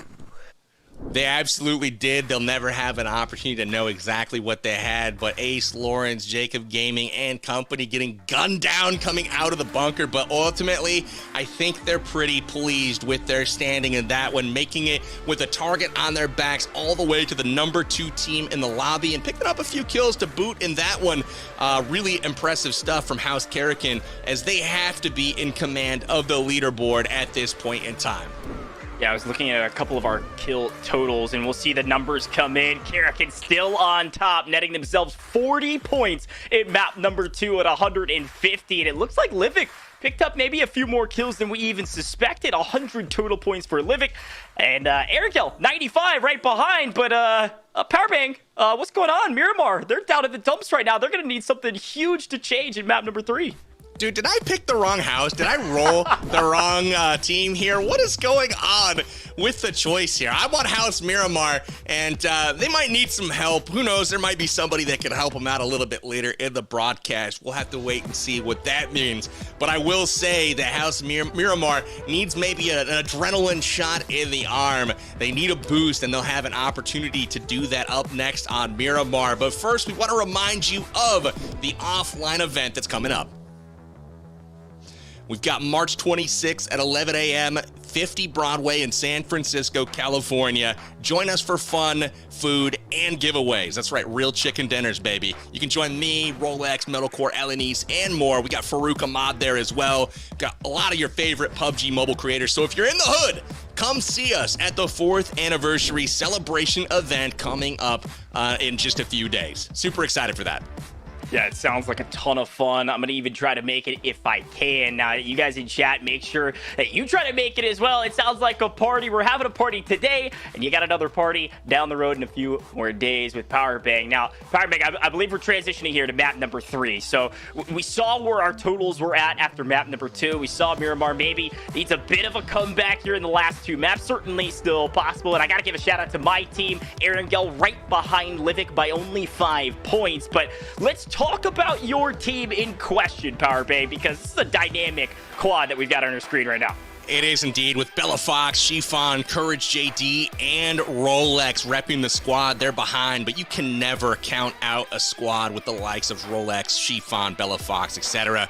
They are the assassins representing skill. They're a member of House Miramar. Unpredictable in terms of gameplay, but one thing's for sure, you won't say no to an unlooted house or a crate drop in the distance. Hoarding is in your blood, and you're never low on supplies. Now, that might not be the actual case, since we heard in the first game, we have no loot. Don't do anything. Stay quiet. Guys, if you want to join our third game, the room ID and password is on your screen right now. The room ID 304-5330, the password 0321. Join us for the PUBG Mobile 4th anniversary celebration party. It is the House of Colors Championship, and super excited to see if Miramar can defend their home turf. They need to catch up. They're 60 points behind third place right now, and 115 behind first place, so they've got to put out a serious performance on their home map. Maybe they're just hustling a little bit, because this squad, they're all very, very talented. If you go check a look at all their content, of course, Shifan, who's been a pro player for Nova Esports, a dynamic team in the PUBG Mobile scene. I mean, let's talk about this team before we talk about the map, and maybe some of the skill that they do have. I know Courage was putting in some work before production started, but what can you tell me about some of these players? Absolutely. I got to say, Rolex is one of the most clutch, talented players in the region, a former pro player himself with multiple championships under his belt. Definitely one to look out for. You can never count Rolex out. He's always one to find himself on the top of the podium. Obviously, with a current pro in Shifan, look for them to come back soon. And with Miramar being a large, wide open map that really lends itself to sniping, Bella Fox being one of the best snipers out there, she loves to lay down some lead with that 8x scope from range. Yeah, shout out to the Fox Den, Bella Fox's community. They've been super supportive of PUBG Mobile and everything she is doing. But I had a chance to take a look at Shifan's content, because he is a true double threat when it comes to content and competitiveness. He had a audio guide that was one of the most in-depth guides I've ever seen. It kind of walked you through the different sounds that you hear as the players in PUBG Mobile walk on the different types of landscape, whether it's land, whether it's crates, whether inside of buildings. I learned a ton, so make sure you go check out his content, and I'm sure he's going to be utilizing that in game number 3, especially on home turf. Now, Powerbang, let's talk about Miramar. What's different? Where are the hot drops? Where do you expect some of these teams to land? I love me some Hacienda del Patron. Expect to see some drops there for the Golden Murado. Speaking of the Golden Murado, I'm hoping to see Courage JD driving that bad boy around. He's got a message for PUBG Mobile for their birthday. Hey, PUBG Mobile, it's me, Courage, and I want to wish you guys a very happy 4th anniversary and a major congratulations for everything you've done, not only for the Battle Royale genre, but for mobile gaming across the world. You guys are the absolute pinnacle of what it means to be a mobile shooter game, and I couldn't be more honored to be taking part in the celebration. Thank you so much for having me, and here's to many more years. Love the message there from Courage, and he's absolutely right. As a member of the PUBG Mobile community since literally day number 1 that this thing went global, it's amazing what is done for mobile gaming, for mobile gamers, and even myself. So a huge thank you and happy birthday again going out to PUBG Mobile. Looking forward to seeing where this journey continues to go throughout the course of the next decade.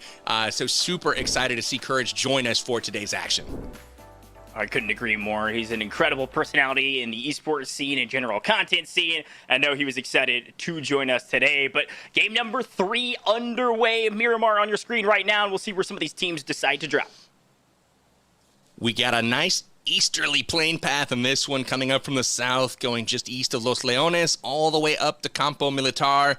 We've got a bunch of teams that are going to be dropping here, probably on the eastern side, but who is going to take the west? You've got a few teams out early, and it looks like, to me, hot drops are not going to be seen at Hacienda del Patron or Pecado, typically some areas where you see some early contested action, but those places might just turn into great spots to loot up here in this one. Yeah, and let's talk about a bit of the strategy, too, because with House Miramar, the question really becomes, can they even afford to play slow? Now, they have a bounty on their head, which we know that it is Bella Fox they need to protect, but they're down in points right now, so if they have any opportunity to start climbing this leaderboard dramatically, they essentially need to do what Karrakin has done in the first 2 games. They need to slay out with their skill, utilize their assassin abilities, as well as stay alive. That is crucial to add to their point totals. Looks like we have a drop to the middle of nowhere here from Courage JD and squad. Perhaps appropriate. They're going to try to get looted up. Looks like they might be down. Trying to pinpoint this on the map maybe a little bit north of Chumacera, maybe. We'll keep an eye on where this is at as they loot up and get on out of here. But yeah, I'm going to call on Rolex and Chiffon right now. Y'all need to put this team on your backs and frag out. I know you got the skill to do it, and I want to see my House of Miramar on the top of that leaderboard and get that work done. We transition here to Jacob. Look at this cool car. Look, all of the different cars that you can find on each of these maps are really, really cool, whether it's a supercar or a throwback vehicle. This looks like something that maybe my dad, used to have way back in the day, you know what I mean? I mean, I'm old when it comes to esports, but that's a retro car, and I love it. Absolutely. Taking our attention to House of Arigel. Looting up the church right now as there is some action nearby. Apocalypse has been taken down. HH24 on the flank, looting up down the hillside from Bushka. And they are going to be back on the aggressive again. House Arigel has already defended their home turf. And Team Livic here with Choco Taco has yet to defend theirs. But good news for them. They're sitting in second place already with their map still coming up. So House of Livic in a really good spot. And again, that's Metalcore, Farouk, Choco Taco, and Her Gaming. That's a great point. I mean, Livic did a great job in map number 2 to maintain position on the leaderboard. Good 50 points behind our leaders with Karakin, but at the same time, as long as they stay in the equation and have a great last map on their home turf, and we see what happens in map number 5, we have a fun surprise for you where some of these teams can earn some extra bonus points to finish off their score totals. But back over to the team in question, House of Miramar. Vehicles roaming about, trying to find the right positions, loot up, and set themselves up for the in-game correctly. That's right, they are just into Chumacera. Prediction was correct. I was going off of a few shacks in the middle of nowhere, but they are at Chumacera, going to be looting up some outhouses here. Who knows? We'll see what kind of loot they can pick up as they head into the city. And they are joined by another squad heading up the hill. Bella Fox choosing to keep it quiet for the time being. Courage, though, not so much. She is run down. Courage eliminated. Oh, that's not good. Great trades, though, from Rolex. Able to knock 2, and the question is, can they get the 3rd? Rolex is putting bullets down range. It is able to get 1 to half field. Now, Bella's going to have to retreat. She doesn't have any loot. Oh, no she loot at all. Gun. What? Let's take a listen in with these guys if we can. Running back into the building. I need a gun. I got nothing. There's another one left on my head. Yeah, I knocked 2. I knocked 2. He's behind the building. I'm going on top of the building now. Go ahead. He's probably on the crates, behind the crates or something. On me. On Rolex. He's gonna thirst. Look at Courage's face. Grimacing. Rolex down. It is now up to just Bella. This is going to be really, really challenging here. Can we get res here. this game or no? No, we cannot. Oh, so we're dead no for res good. in this one. Yeah. Dude, wow. Chiffon's still up in this one as well, so he's still available to help. Oh, all right, it's on you guys. I have full faith. I love Courage's reaction. Super frustrating early start. But hey, that's what happens when you've got a bounty on your head. Some of these teams are going to come flying at you as fast as possible. But all of that to say, you're right. Bella Fox still up is the good news because she is the captain. So they can stay alive. They can secure the win. They'll be in a good position to get some extra points. But it is going to be difficult when they're down to only 2 players left. They need to loot up as quick as possible and maybe get out of this position because we know there's some people watching the stream and they know where they're at right now. They're just like Powerbang. They can decipher that mini-map quickly. They'll fly that direction and try to clean up that squad, especially if you're a team like Livic who's looking to add some extra points to their total.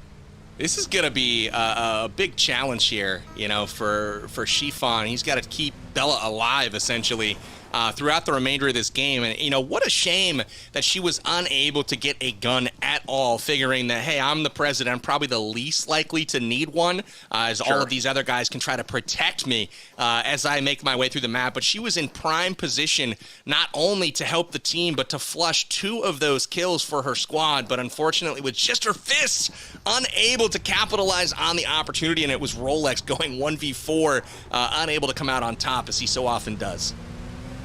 That's a great point. I think the ideal situation for House Miramar is, hey, let's get Bella Fox a sniper, let's have her play Overwatch, and let's play extremely slow. As much as you want to pick up a lot of kills along the way, when you've got the bounty on your head, you can't really afford to give the other teams those totals. So be careful, loot up, let's find Bella a sniper, she plays Overwatch. And we have an aggressive play from Rolex should things go awry, but it's going to certainly slow down what they thought could have been a fairly fast game. You know, at this point, you wonder if their strategy has to change a little bit to survival and trying to keep that bounty off of the board for the other teams as long as possible. Again, it's not all lost for them just yet. Bella Fox is still in the game, which is good news. It wasn't her that was eliminated. It was just Courage and Rolex. So we'll take a peek at some of the other squads here with House of Livic taking a bit of a break to loot here all together, staying very patient, as they are wont to do. Chaco and Farouk coming up with some sort of arms deal in the warehouse. That's a good way to put it. You want to trade guns and make sure everybody has the appropriate weapons they're most comfortable with, but you're right. Again, this is our House of Livic. They're Team Patience. They're the looters. They're going to make sure they get everything that they need and then find the right position to hold for the end game. Hopefully hold a couple teams maybe rotating into circle, something that all 4 of these players do very well.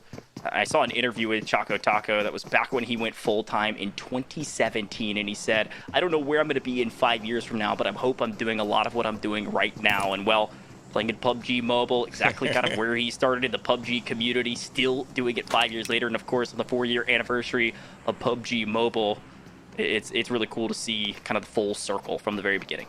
Absolutely. Here we are, right? 5 years later in 2022. Choco Taco still wielding the Car 98 and a threat to all foes on the battlefield. Love to see him here hanging out with us for PUBG Mobile's 4th anniversary celebration, where he's been no stranger to the battlegrounds. We've had him for several different events, and excited to have him back here for this one. Taking a peek over to Chiffon and Bella Fox. We've got Chiffon driving. And it's an interesting move here. He's definitely the more experienced of the two as far as where to go, what to do, especially in a short-handed situation. But they'll make their way to hopefully somewhere protected. I'm not going to clue you into where that is just yet. You got a nice little sneak peek at where they might be headed. Is that Power Bank trying to protect the home team, the team that he's a part of? Make sure you don't give any clues to the audience. Man. They got picked off a little early. No guns to even fight back with. I'm not trying to out them that hard just yet. I'd love it. Well, we'll see if they stay alive. Aaron Gell still on the hunt. They closed the different distance in the leaderboard, by the way. Only 5 points behind Livic. They need another massive game, though, to start closing the gap on Karakin. And looks like they've got a couple enemy teams in their sights downrange. Not sure whether or not they will address the fight. I know that all 4 of these players are really talented to some degree. At very least 3 out of 4. Brooke kind of playing her first game of PUBG Mobile. Seems to be enjoying herself, laughing along. I want to take a listen into this team and hear if they're trying. I mean, can you see Brooke looking down there? Taking some shots. Like, listen, I want to take them down. So let's take a peek in. Absolute abject, poverty-stricken disaster.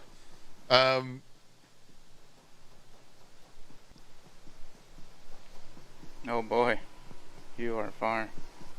Yeah, I've not found so much as a single vehicle. I'm going to run to the road and then run in towards you guys. This is pretty crazy.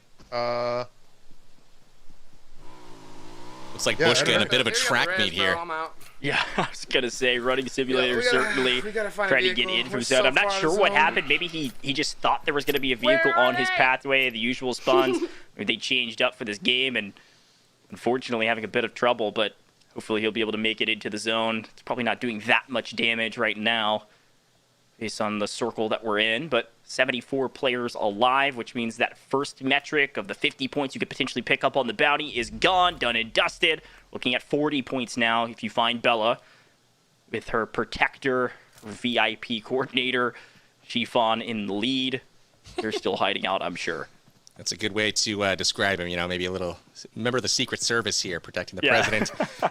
We've got Chiffon here again, as we just mentioned, looking for some loot, trying to get geared up, knowing that the difficult battles are about to make their way to him. You can see Squad 20 bearing down on them, and those are some shots being lobbed in right now. They have been spotted. Where is Bella is the question, as it looks like Squad 20 has 2 people on different peaks, so they've got angles.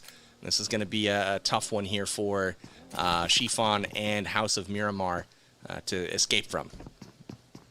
Looks like a couple different... Oh, they are swarming on this position. Here come the vehicles. You know Chiffon is sweating. He can win 1v multiple situations. Can he do it right now? Though, is able to find one and gets the thirst to get next 5 extra points to his team. The question is, can he find the next kill and then play a different peak? Again, if he can isolate these 1v1s, he's going to put himself in a good position. He's able to break shields or put down some damage on the enemies across and finds another. Look at him go. Second knock and a thirst, no problem. Oh, no! The Molotov from distance. How did that connect? Oh my goodness, not only it didn't even connect, he ran into it, had no idea it was there, and Chiffon is gone. But where's Bella Fox? I didn't see her anywhere nearby, and that one, Chiffon able to pick up a couple of kills and add it to their squad total. Really impressive stuff, I might add, 1v4. But I did not notice if Bella is in or out at this point. Man, that squad crashed. They paid the price, but they ultimately took down Chiffon. And House of Miramar definitely on the ropes. It looks like Bella has died. So that is a confirmed squad wipe. House of Miramar off the board. In totality, 63 still alive. And that is that. We'll turn our attention now to House of Erangel, as again, they are still in the Marathon of Miramar. It looks like they're down to only 2 players left alive, if I saw that correctly. So my team got to get into zone, and they got to get into zone quick. Try to set up for the end game. Still 20 teams left. Team Jacob, Karakin, they've been leading the pack all day today. So far, still continuing to go in their favor. Gonna grab some vehicles and buggies, relocate, maybe get to a better position. Be trying to even find a few more kills, because they don't have any at this point, if I'm reading that correctly. So maybe playing a bit more passive game number 3 because they have the lead, rather than maybe playing the aggressive style that they've had in maps 1 and 2. But as the team Bravery, I can only imagine they're going to find some kills soon. 100%. They have to. You know, as the team stays alive, you can see them kind of looting up and scavenging around in El Pozo. Once they start to head to zone here and these circles start to, get a bit more constrained, they're going to have plenty of opportunities to take it to the enemy here and pick up those kill totals as the match goes on. But for now, keeping all 4 in the fight, I feel like the PUBG gods have kind of blessed them a little bit. Kind of uncontested, get all the loot that you need, all the vehicles, and some of the other squads not quite so fortunate, being caught with no weapons, no vehicles, and really being challenged early. And you can take a look at the first anniversary Murado there on display, her gaming and Metalcore driving that sucker around. That's one of the few vehicles in the game that I do not have personally, and that I really, really want. Look at that supercar, that is brilliant. You know, Farouk's got just about every car in the game. The man's inventory is massive. I've seen the YouTube videos. He's got a loyal fan base, and he loves opening up all the packs on stream. So take a look out at his content. But both, look at this. Actually, yeah, all 4, they've kind of joined up 2 different vehicles. They're feeling really comfortable, and they're going to get on their merry way and relocate into a more favorable position, maybe inside this circle a bit further. This car right here reminds me of some Knight Rider action. This is really cool looking. Taking it for a quick little Sunday drive here out on Miramar. Love the sound of it, though. This thing's incredible. Anyway, a little jealous. I believe this particular first anniversary Murado is back in the shop right now. You can pick it up, I believe, for a limited of time during the 4th anniversary celebration. And we got action. The trike is trying to make its way down the road. Ooh, is the snipe gonna land? I was holding my breath, as I know we all were. We wanted Hot Jukes to throw that into his clip reservoir. The man is a legend commentator, of course, but also has got the skills. He's got the gunny. I want to see him hit some of those shots. Looks like Brook might be in a bit of trouble, actually, inside the zone as well. They have been playing inside the blue for so long. They've been there the whole game. Hajuk's not only just trying to get the kill there on the trike, he's trying to take the trike, man. Anything they could do to get some wheels to head into zone, and he watched that hope dash right out of his scope and into the sunset there as he is going to go back and try to support Brook, probably with some meds. As we turn our attention over to Ace here. He is with House of Karakin, and they are taking on Nunu Dutta off in the distance. Nunu looking down the scope at him. He's got the viewer squad here, and we got a nice little standoff on Miramar. These could potentially be the first kills that Karakin's able to pick up in this map. If they execute it correctly, Oh, and unfortunately, Ace peeks and immediately knocked with the sniper from distance. Gonna have to be careful. These viewers, they know what they're doing. This isn't just some clown, viewer company coming in out of nowhere that doesn't know how to play the game. They've got the gunny, they've got the scopes on them, and Karrakin's certainly gonna have to play slow here. Make sure they don't give away their lives. Luckily, plenty of cover. It's just about depleting resources at this point. Notice that Brook AB was just taken down off in the distance by Legends Never Die, so that means that Hot Jukes on his lone, getting a bit of a hoof in, heading into the zone. You can see Legends Never Die taking down Brook, but Jukes makes him pay. He takes down Legends and then also Chris P. Bacon. Love the name there from one of the fans. Creative, I might add. Oh, I totally agree. I would love to see Jukes 1v4, and he's found 3, looking for his 4th. Can he get it? They're down to 1 HP. Oh, 1 HP. He's in the zone. It's going to be a wipe. I think it will as well. That's it. He just got it. There it is. The squad wipe from Hot Jukes. I love the comms, too. Jukes is excited, but also sad for Brook. And now it's up to Jukes to stay alive for his team. All of these points are important. Again, every kill is 5 points, but we've mentioned placement points a little bit. Its first place is 20 points, but if you get second, that's 15. Third is 10, and even fourth will give you an extra 5, and all of those points are going to be crucial, especially if you're going for that house title, and you've got to compete with the team on your screen right now. Team Karrakin, House of Karrakin, still in that same gunfight, playing patient. I'm a little sad for Hot Jukes there. I feel like the Blue Zone robbed him of 5 points. He did 98 damage to that gentleman, and unfortunately, the Play Zone getting the finish does not give him credit for the 4th kill, which he so gracefully earned there. But unfortunately for him, only 3 kills go onto the official tally, but, we know in our hearts that Jukes picked up the full squad wipe. Oh, certainly.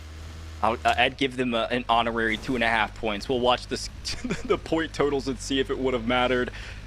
Could be close if Erangel continues to have some success, but he's going to have to make a long trek into the zone and stay alive for his team. Grab those placement points and maybe a few more squad wipes.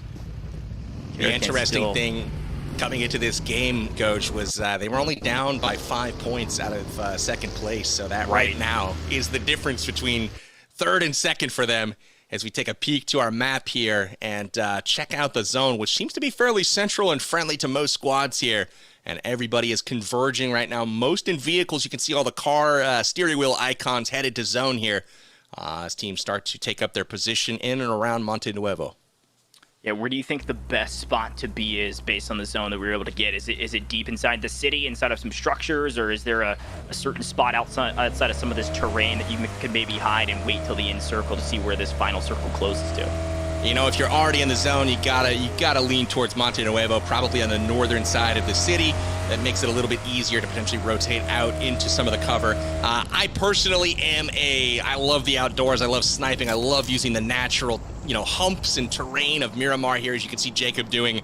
I personally would take the landscape, but again, that's probably why I don't finish with a chicken dinner each and every time out. So, that's the fun for me, though, is that sniping out in the open. No, I feel that. Yeah, I completely disregard cover sometimes and try to grab those kills, ultimately to my demise. We saw Chaco fall, I believe, and it looks like Her Gaming and Metalcore are out as well. So it's all up to Farouk, the last alive on his team, and should he be able to revive Chaco, maybe they could continue to play together. Chaco seemingly hearing some audio maybe around him now. Don't believe. Oh, just kidding. Those are smoke. So he's going to smoke up the area so that he can grab the revive. Kind of strafe around, make sure he doesn't get shot. And grab this revive. He and Chaco can try to work together to get out of this precarious situation. You can see 2 teams off in the distance. Oh, look at this. He's using the new carry feature. Is he going to try to get him out of here? No, he's going to put him down and revive him. I was like, what a hero. He's going to put this man on his back and take him. Let's go ahead and take a listen into Team Livik here. Here, I'll drop this too. You guys might need to play the placement game. Yeah. I think we can just stay here. Wonder if this warehouse is looted, probably. Oh, the warehouse is...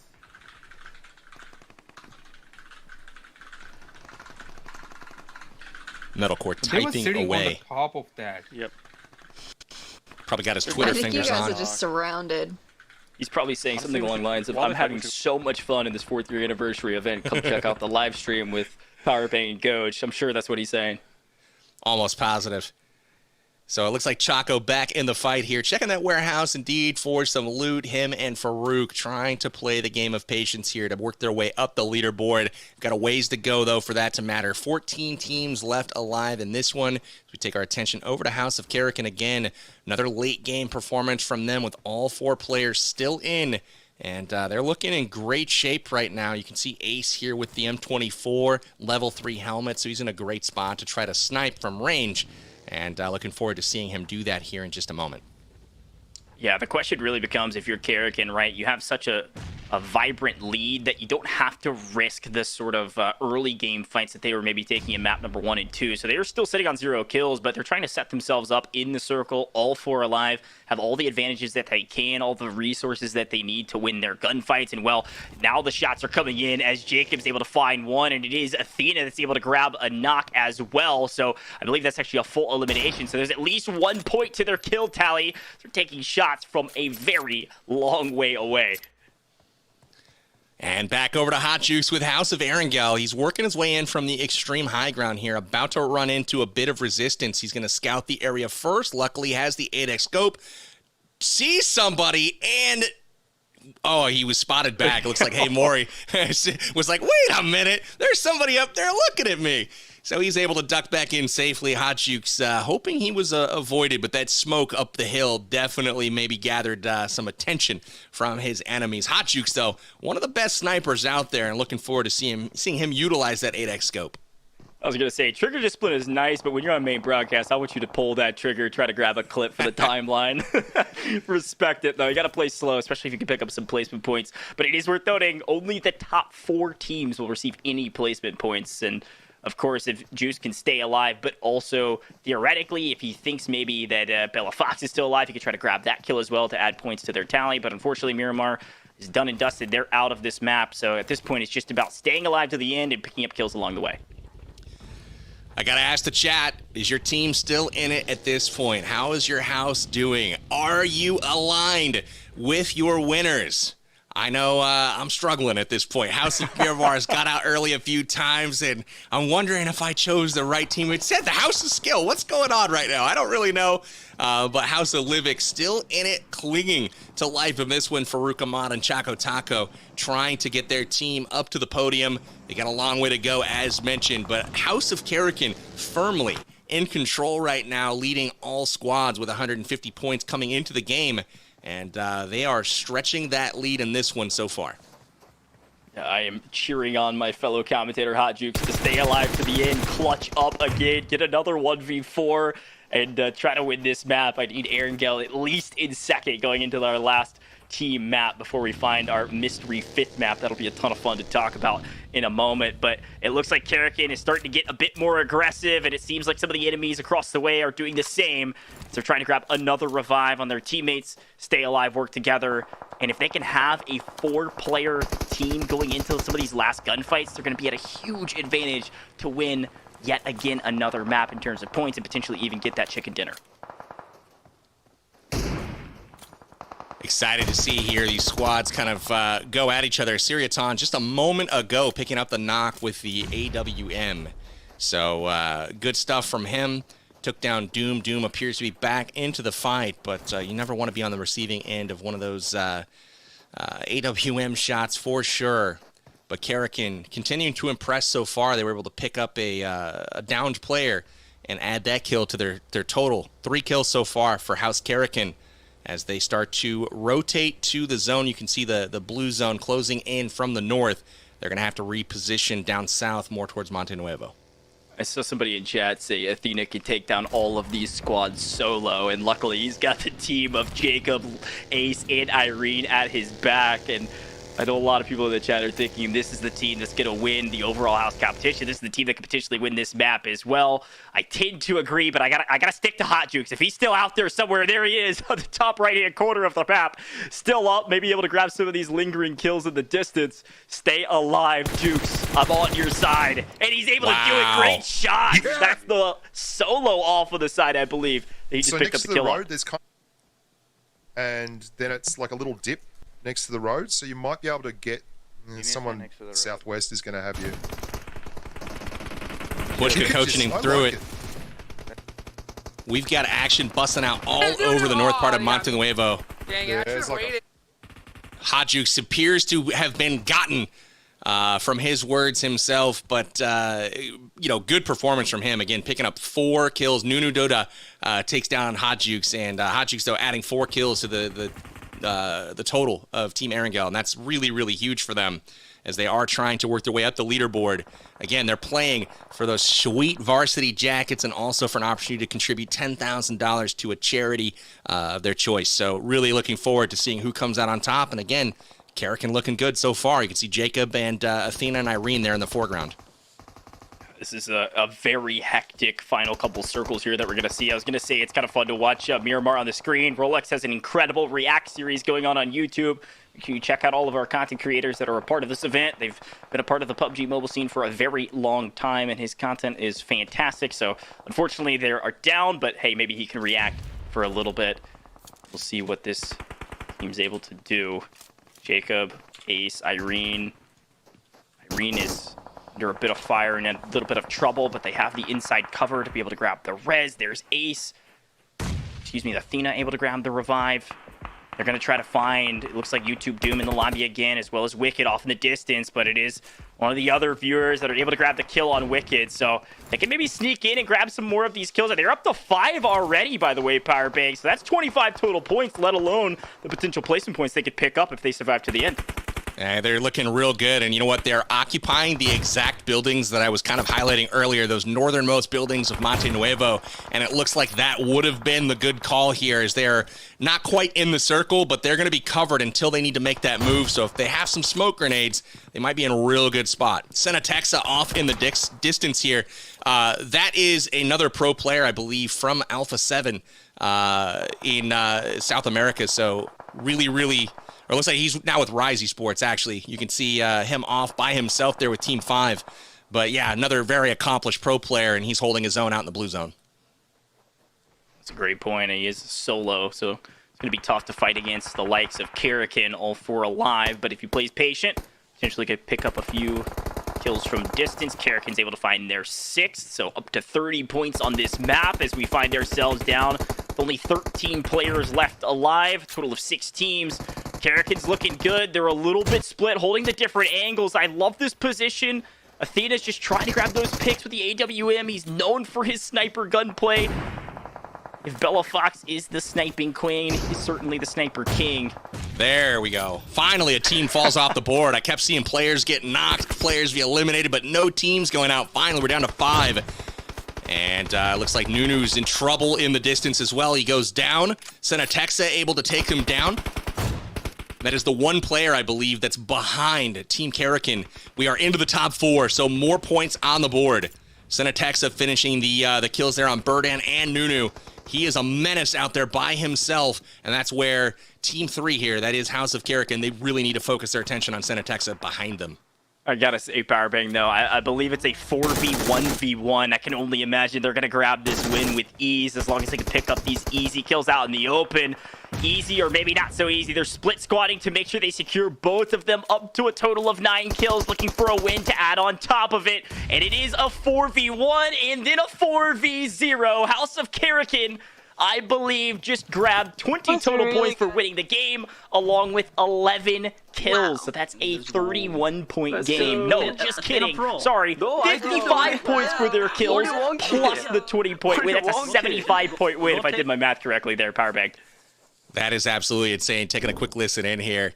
The team obviously excited. Team Karakin just coming out and showing who is boss right now.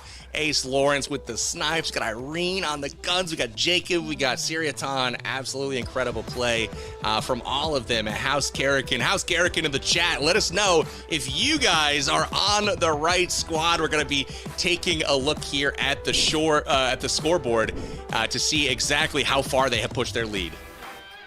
Good golly, Miss Molly. Powerbang, 220 points for Karakin. Second place is Livik. No, sorry, Erangel actually surpassed.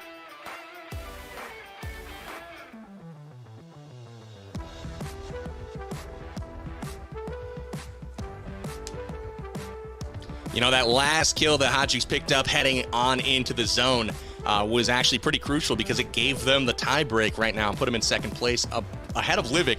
But man, they've got some work to do. As you can see, they've got 100 points to try to make up in our last couple of games here. We're going to be looking forward to game number 4 coming up in just a moment. But again, we've got a 6th and final game that y'all need to be looking forward to that's coming up here in just a bit, because we've got some amazing giveaways coming up with hundreds of thousands of UC. That's something you definitely want to be paying attention to. That's a great got ourselves. Yeah, go ahead. No, sorry about that. I think I was having a little bit of tech issues, but no, that's a great point. And game number 6 is going to be a ton of fun. We've got a ton of giveaways. It's going to be a party. We got to finish up with our house games right now because there's a lot going on. And map number 4 is about to be underway. You can see your lobby code right above 3134111, and then your password is 1919.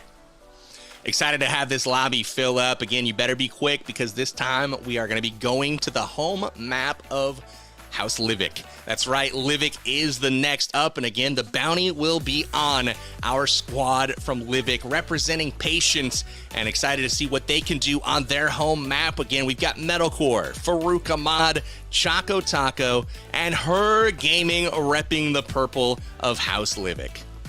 Yeah, and again, they've been kind of playing this game of patience and trigger discipline the entire time, because when you're the looters as a member of the House of Livic, you make your plays from the shadows, ensuring you always have the upper hand. You stalk your opponent until they are alone or until their head is in your scope's crosshairs. They're doing a great job of kind of following this creed, and I'm excited for them to continue to do so here in map number 4. They're defending their home turf, and they're 5 points behind Erangel Powerbank, so I can only imagine they're going to have to play somewhat aggressive to try to close that gap on Karakin, but also make sure you stay alive and keep your commander-in-chief up.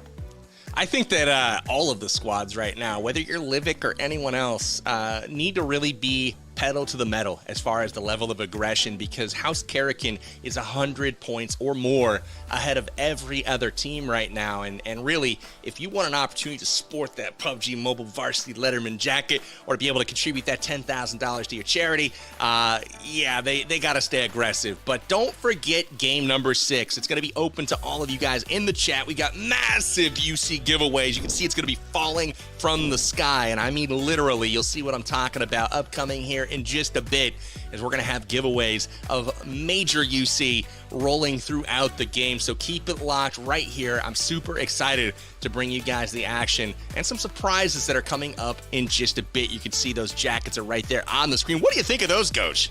They are beautiful. I want to try to get one myself. I'm going to have to message maybe one of our winners later and say, hey, what do you think about me buying that off of you? Because that is beautiful with the wool jacket, the gold stitching. You've got the winner chicken dinner on the back. And, of course, the badges of the house down the arm. I love the design from PUBG Mobile. You know, I would, as a family man, I'd go out in public with my wife in that. I'd wear that, you know, to bed. I'd go everywhere. Oh, it'd be great. So anyway, best of luck to our team who ultimately comes out on top. It looks like House of Karakin is in line for those bad boy jackets. And we do have a message from Brooke AB. So let's go ahead and hear from her now. Hi PUBG Mobile, it's Brooke AB, and I just wanted to wish you a very, very happy birthday. Can't believe it's already been 4 years and you're just getting started. Many, many more ahead. Wanted to wish you a very, very happy birthday. Amazing. Big thank you to Brooke for hanging out with us for this 4th anniversary celebration. We've got some more special guest appearances coming up in just a bit. But so far, I got to give a big shout out to those that have come over to play with us. Brooke, we got Courage, we got Choco. Those guys have really done pretty well today, have been in the action and really have not shied away from it. So a tip of the cap to them. Anything that's impressed you on the battleground so far, Goach?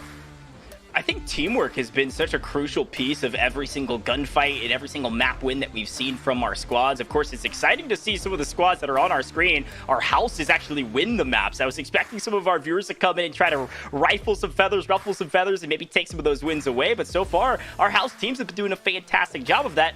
usually because of that teamwork aspect, right? You see the player advantages going into the last fights, making sure all 4 players are up and alive and communicating. How do we address these fights to win the games? And of course, all of our teams have been doing a fantastic job of that. Teamwork, of course, is kind of the mantra, the creed of Erangel. So I can only imagine that's one of the squads that will continue to be doing that. But like you've talked about, Karakin just dominating the playing field right now. We really are, and we gotta hope that Team Miramar here can find some guns earlier on in the battle, because Bella Fox left empty-handed at the beginning of last game turned out to be less than ideal for that squad, as they've got some work to do to catch up to the others, including House of Livic here with Metalcore, Farouk, Chaco, and Her Gaming leading the squad. Getting ready here to start game number 4 on Livic. It's just about go time. Goj, the smaller map, smaller amount of players, lends itself to some fast-paced action. It's going to be a bit of a shorter game at this one, but any recommendations that you have for the squads? If I'm Livic, I think we put the pedal to the metal. Of course, there's game number 5 coming. That's a little bit of mysterious, a fun bounty in the works we're going to tell you about in a moment. But for game number 4, I'm Livic. I want to win, right? We're not ready for second place. We don't want to play too patient where we only take second place. We want to win those amazing jackets. And so if we're going to close on Karakin, we've got the bounty, we've got to stay alive, but we have to pick up as many kills as possible. So maybe land slow and then rotate aim quick to the center of the zone and start taking out as many teams along the way as you can. They've got the gun skill to do it. The question is, can they execute in map number 4? It's great advice. I gotta say, from my end, I'm taking the mantra of, I believe, Team Karakin this time around. That house is the bravery house, right? You hear gunshots, you run towards them, and I think running towards the shots is crucial if you're looking to pick up kills, because there are only so many to be had on the map of Livic, with half of the combatants out on the battlefield. If you miss out on the action early, there's less of an opportunity late to add those ever important kills to the total, and as we know, the teams have a long way to go to catch up to House Karakin. Well, the map has started, and, well, word on the street is Midstein might be a place to go to, so we'll see where some of our squads drop, but it looks like a more southern drop for, well, almost all of our squads besides 2 that are headed up to the north sides to maybe play a little bit of a slower game. Got some fighting breaking out early. You can hear the gunshots ringing out, and it looks like the lumber yard has popped off, and that is going to be Bella Fox again in the action early. Let's cut to House Miramar if we can, and see what's going on there. Looks like the team's still dropping in and then playing the top floating island. Like you mentioned, this is new to the update. Lots of stuff happening early on. It looks like we do, in fact, have a nice squad battle going on the ground at Lumberyard. Courage JD eliminated early. And Bella Fox now down on her knees as well. Got to get back into the fight. We'll see if Rolex can pick her up. Should be able to do so as long as they grab those team whites. Miramar had a bit of some issues in the last couple of maps, up to 70 points. So not completely out of the equation for maybe second or third place. First might be a bit outside of reach unless they absolutely slay out. But great shots from Irene to get a knock from distance, I believe, or is going for the knock. Almost got the knock. They were able to heal up. Continue to play together. DP in hand from Jacob. Still, everyone just trying to get that early loot so they have the resources to take fights. I know everybody is thinking, hey, we've got to play aggressive here and grab these kills. The only exception to that rule maybe is Karakin, but with the creed of bravery, I don't think they're going to change anything up, Powerbang. No, I think they're probably going to stick with what's worked so far. It seems like they have been in firm control of each and every game, and I don't think things are going to change here on Livic, as we can see Bushka already with the motorcycle underneath him, and he is cowboying it up into the next zone. See if you can avoid some of the terrain here as he scoots across the water, hydroplaning and throwing his vehicle across the street here. Probably not what he's going for, but it would make for a new fun Olympic event. Hey, look, you can move about the map quickly, Bushka, on that thing, but you got to be careful to make sure you don't flip it, or otherwise, I'm sure he is well acquainted with the motorcycle and going to try to group up with his squad. Again, Erangel just ahead of Livic right now by 5. Looks like they're able to find one, looking for a second. Her Gaming in a gunfight, easy double kill for Her Gaming, able to wipe one of those. Unfortunately for Metalcore, I was not in time to save him as Smokey the Beard wipes him and sends him straight back to the lobby. So tough breaks for Metalcore. Yeah, not a great start, and we're gaming with 1 kill to add to their tally, but down 1 player's got to be frustrating, I'm sure. See if they can maybe continue some momentum forward and play together. No Farouk, Choco Taco, trying to have some success here. Well, if Metalcore is down, correct me if I'm wrong here. The good news is, before you go down that road, there is a recall tower available I was about to say, on the map. So they do have the ability to be called back into the fight here. So it's a little bit different of a mechanic on Livik. As you saw, one of the teams earlier on with Courage and Bella both getting, banged up a little bit. They're not done just yet. They've got an opportunity to be recalled. We'll see if their teams will make their way to the recall towers. It's going to be extremely important, too, because I believe you can only use those recall towers once. So if they bring back Metalcore, got to keep them alive from then on. And it doesn't look like anybody would have picked up the bounty anyways. I think that was one of our random squads that grabbed the kill. So hopefully they can get to one of those recall towers, buy Metalcore back, stay alive. This is our home team, but Jukes is getting sniped from distance, losing his health. Gonna need a quick revive if he can. It looks like Brooke AB on the way to the rescue. She's going to go ahead and get the revive. That was some good shots there from distance. You can see Hot Jukes really had that team on the ropes, all of them pretty weak, and it looks like Plastic Tolly is removed from the game, bleeds out, and they'll have to hit the revive towers as well. And it does look like we have, in other areas of the match, Courage has been recalled. So the team whole, once again, House of Miramar has 4 in the squad. Watch out, as House of Miramar, I guarantee, is going to rocket to the top of the leaderboards here. That's a big guarantee, Powerbang. We'll see if you could back it up. They're going to need a lot of kills. Hey, they got There's 3 got to be some start. strings I can pull, right? Like, I could pull some strings. Production, can we, just, nuke all the other teams here and put Miramar on top? That is my house, after all, and we need to see them win. Yeah, I think Powerbang, I'm getting word from Powerbang and production that every single kill that Miramar gets is now worth 30 to jump them up near the top. We'll see. Why stop there? They're worth 400 as far as I'm concerned. I love it.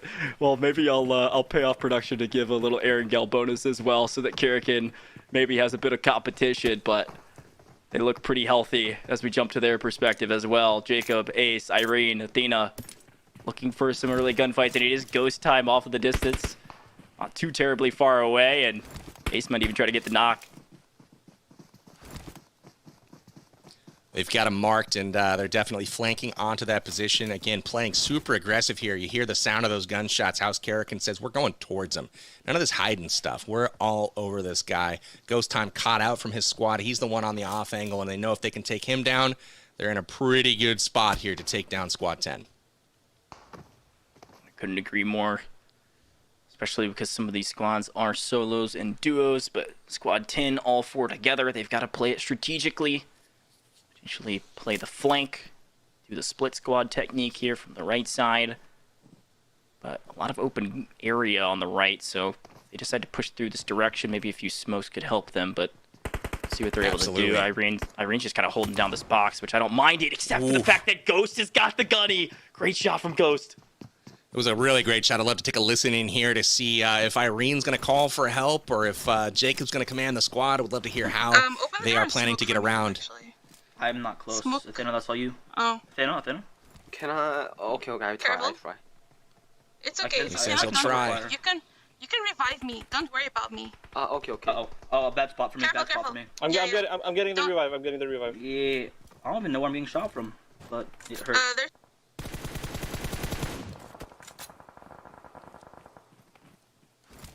It's good shots here from Chiffon. Got pressure onto Squad Erangel here. It looks like we do have Miramar roaring up the leaderboards as promised. They have gotten their push underway. Nunu Duda is holding the foreground here, and he's the only one keeping from House Miramar from pushing further up the battlegrounds, pressuring House Erangel. I believe it just saw Bushka go down in the kill feed as well, so it could be Erangel on a bit of trouble. Good shots from Jukes, able to find one at distance, but getting shot behind as well. Dip, dive, duck, dodge, Jukes, and he's able to stay alive behind the rock. Very well done. Grabs the knock, and is still up, but they're still under fire. Absolutely, looking like he's from Team Globo Gym instead here. Juke's able to pick up the knock, duck behind the rock, and get to safety. Ultimately, picking up a knock for his team. Doesn't quite get the points for that, but they're working their way up to it. House Erangel looking pretty good so far in this one. Miramar still with 3. Still hunting for some kills. That's 1,200 points by my count. Yeah, I was about to say, hey, that's gonna jump them up quite dramatically if it's 400 per kill. We'll see. Maybe they can pick up 6, and you're looking at 2,400 some odd points. That's great. Got Courage JD up there on the top doing some sniping. You love to see it. Shifan gets tagged. He's gonna have to retreat. They're on the move. I really want to see Courage get a long-range snipe. He's going to freak out, put it on the timeline. His reactions are gold. He's got like 4 different YouTube channels that are thriving. Fantastic content creator that's been a supportive of PUBG Mobile for a long time. And when he gets excited, everybody gets excited. I'll just put it that way. Uh-oh. This isn't good. This isn't good. Shifan thirsted. And they are caught in a real bad way right now. Rolex down as well. Oh my gosh. Enzo is putting in the work. Courage goes down as well. Out of nowhere. One of our viewer teams is just showcasing his talent on main stage. It's all up to Bella, and it's not looking good. She's prone in the grass. Nice, you got it. She can grab this kill. It could help her out. She's able to get it, but there's another team where at the very least this teammates or this player's teammates, and it is a shot from distance, takes down Bella. What a tough fight to be engaged in. Uh-oh. That is not good for House of Miramar. They have been eliminated from the game. Still 10 teams to go, so that will not be any placement points for them. They picked up a couple of kills in the process. I did not see if they got the flush on Enzo there. I think they did, but ultimately Bella, man, just unable to get out of the line of fire, and that is going to do it for them. But we transition now to House of Erangel. We've got HH24, Jukes, and Brook AB still in the fight here, and they're taking on Smokey the Beard once again, who is back to harass them. They've got 8 kills, though. They've had a great start to this map. That's 40 points there, Powerbang, that's adding to their total. They're trying to gap Livik in a big way and kind of set themselves up for success and potential first place running against Kirikin if they can keep up the pace and then do well in map number 5. And another great shot there from this team. They're looking, this is HH24 able to grab the knock from distance, looking for some cleanup kills and playing a different angle. I love the way he's isolating these 1v1s. He's able to find one and then peek from a different angle, potentially even play high ground here with Brook on low ground. They can work together, try to find Smokey the Beard, who is all by his lonesome at the moment. Here comes the push. HH24 on point. Smokey's got to be shivering his boots over here. I was thinking the same thing. It's good juke. Nice juke from Hot Jukes in the squad. He got them on the push. And just like that, Jukes takes down the competition with the shotgun. And that is 10 kills now for House of Erangel. They are furiously pushing up this leaderboard. Talk about teamwork. Those are great trades and great playing together. Unfortunately, House of Livik, not a great situation comparatively. Farouk in a bad spot. And unfortunately, the deployable cover, double smokes maybe to cover the res as well. And it's gonna, I was gonna say, you gotta carry him. Oh no! I think he was trying to go for the res and he decided to pick him up instead and he died in his arms. Where's the sad music? Cue the sad music. Oh. That was an incredible moment. I mean, he was on his way out of this world, taking his last breath, and he chose to pick him up and caress him on his way out. That is going to do it. Choco Taco. Well, I suppose there have been better tactics played in this game of PUBG Mobile, but that was a moment that we'll remember forever. R.I.P. Oh my goodness. Choco had a big smile on his face, but his heart was frowning. Let's just say it that way. Farouk goes down, and Livik in a very tough situation, only 2 left. Wow, what a just series of unfortunate events. I love the tactic there by Metalcore. You know, your team's down, they need some protection. They're crawling back to safety, and you're like, you know what? I'm going to put this big shield between you and safety. Like, no big deal. Let me just put this big concrete wall out there, and you're going to have to crawl around it in the line of fire. Metalcore, you savage. I hope you get shot in the back right now. That's what I'm hoping. I'm sure Farouk is just cursing to the winds. I love it. Oh, that was comedy. We will remember that for a long time. Hey, that's why we're here, right? We're here to have a lot of fun. Sometimes mistakes are made, and you gotta pivot. You gotta think on your feet and decide, hey, how are we gonna go into the next fight and maybe not hurt our own teammates? But regardless, you see Jukes is still throwing down the beams like you talked about. Eric Yell's had 10 kills, but Brook goes down from distance. This is a full team of 4 across from them, and it is Yes that is gonna be thirsted. So a 3v3, and Bushka's in a tough situation on the right. I got one knock. Jukes collects the kill. We'll take a listen in here. Can you run? Oh, I'm knocked. I'm done again. That's all right. That's all right. It's all right. You got the confirm. It's worth it. Oh, Brooks down. And I pulled him off. That's fine. That's fine. Jukes taking a moment here to get Brook back in the fight. Kill. Keep going.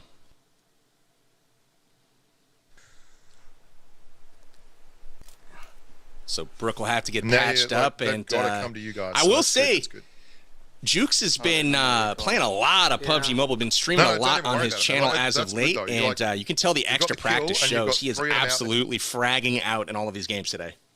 I couldn't agree more. Caster, analyst, competitor. I know he casted the Maximum Carnage event with you only a couple weeks ago, but talk about competing. He has been putting on a show today, like you said, and I like this play. You got Brook back, although maybe she's not quite as talented as you. Any extra bodies help, and she's been doing great today thus far. So if they can continue to stick together, Jukes can play the gunny role, communicator. I know Bushka's going to be playing this kind of high-level IGL, if you will, in-game leader to help them, coach them to success. Not necessarily that they need it, but just an extra set of eyes and an extra voice helps when in terms of making decisions. So we'll see what they're able to do. But on your screen right now, Livik, and as we jump around, Karrakin now. You know what's interesting? Go ahead. The 3 houses that are not Karrakin, 2 of them are down to 2 players apiece. 1 of them eliminated. Right. And we've got a full squad here of House Karrakin. So they're looking pretty good in comparison to the competition once again here. No, I was going to say the exact same thing because Karrakin, I don't know that we've swapped to their perspective once today, and not all 4 players were left alive. Even in the final fights, in 4v1s and 4v2s, I mean, they've been doing a fantastic job of staying together, working together, and all staying alive. And as I say that, the caster curse is real. Ace is down, and Jacob's in a precarious situation as well. The push is on here from Squad 10. They've got third-party action from the top of the hill, which is what caught them by surprise. Livik, a notorious map for those third parties, and you can see, looks like Metalcore taking down Hot Jukes there, and Wicked involved taking down Chaco. So I believe Team Patience here with House Livik, they are in trouble. I couldn't agree more. It looks like it's Brook that took down Chaco, by the way, if I saw that in the kill feed correctly. I'm sure she's jumping for joy right now. That's a huge win from Erangel. We'll continue to watch that in the kill feed as we watch this gunfight. All 4 of Karrakin are still alive. The question is, are they in a good position? They're holding down this house well from all the different angles. You've got a couple players on the bottom floor, a couple players upstairs. As long as they can avoid some of these grenades, you should see some success here, especially because they have player advantage against this fight. We do? At least a 4v3, if I'm seeing our minimap correctly. But unfortunately, I think we just lost. I got knocked from this side. At least Ace is in a gunfight? Can you get? I'm not near. That's not mine. Take a peek here and listen to the chaos. Okay. Wait for me. They're pushing? They're up that side. I didn't know it was behind us. Oh. Behind! Oh, they're full team here. Dana, your last one up.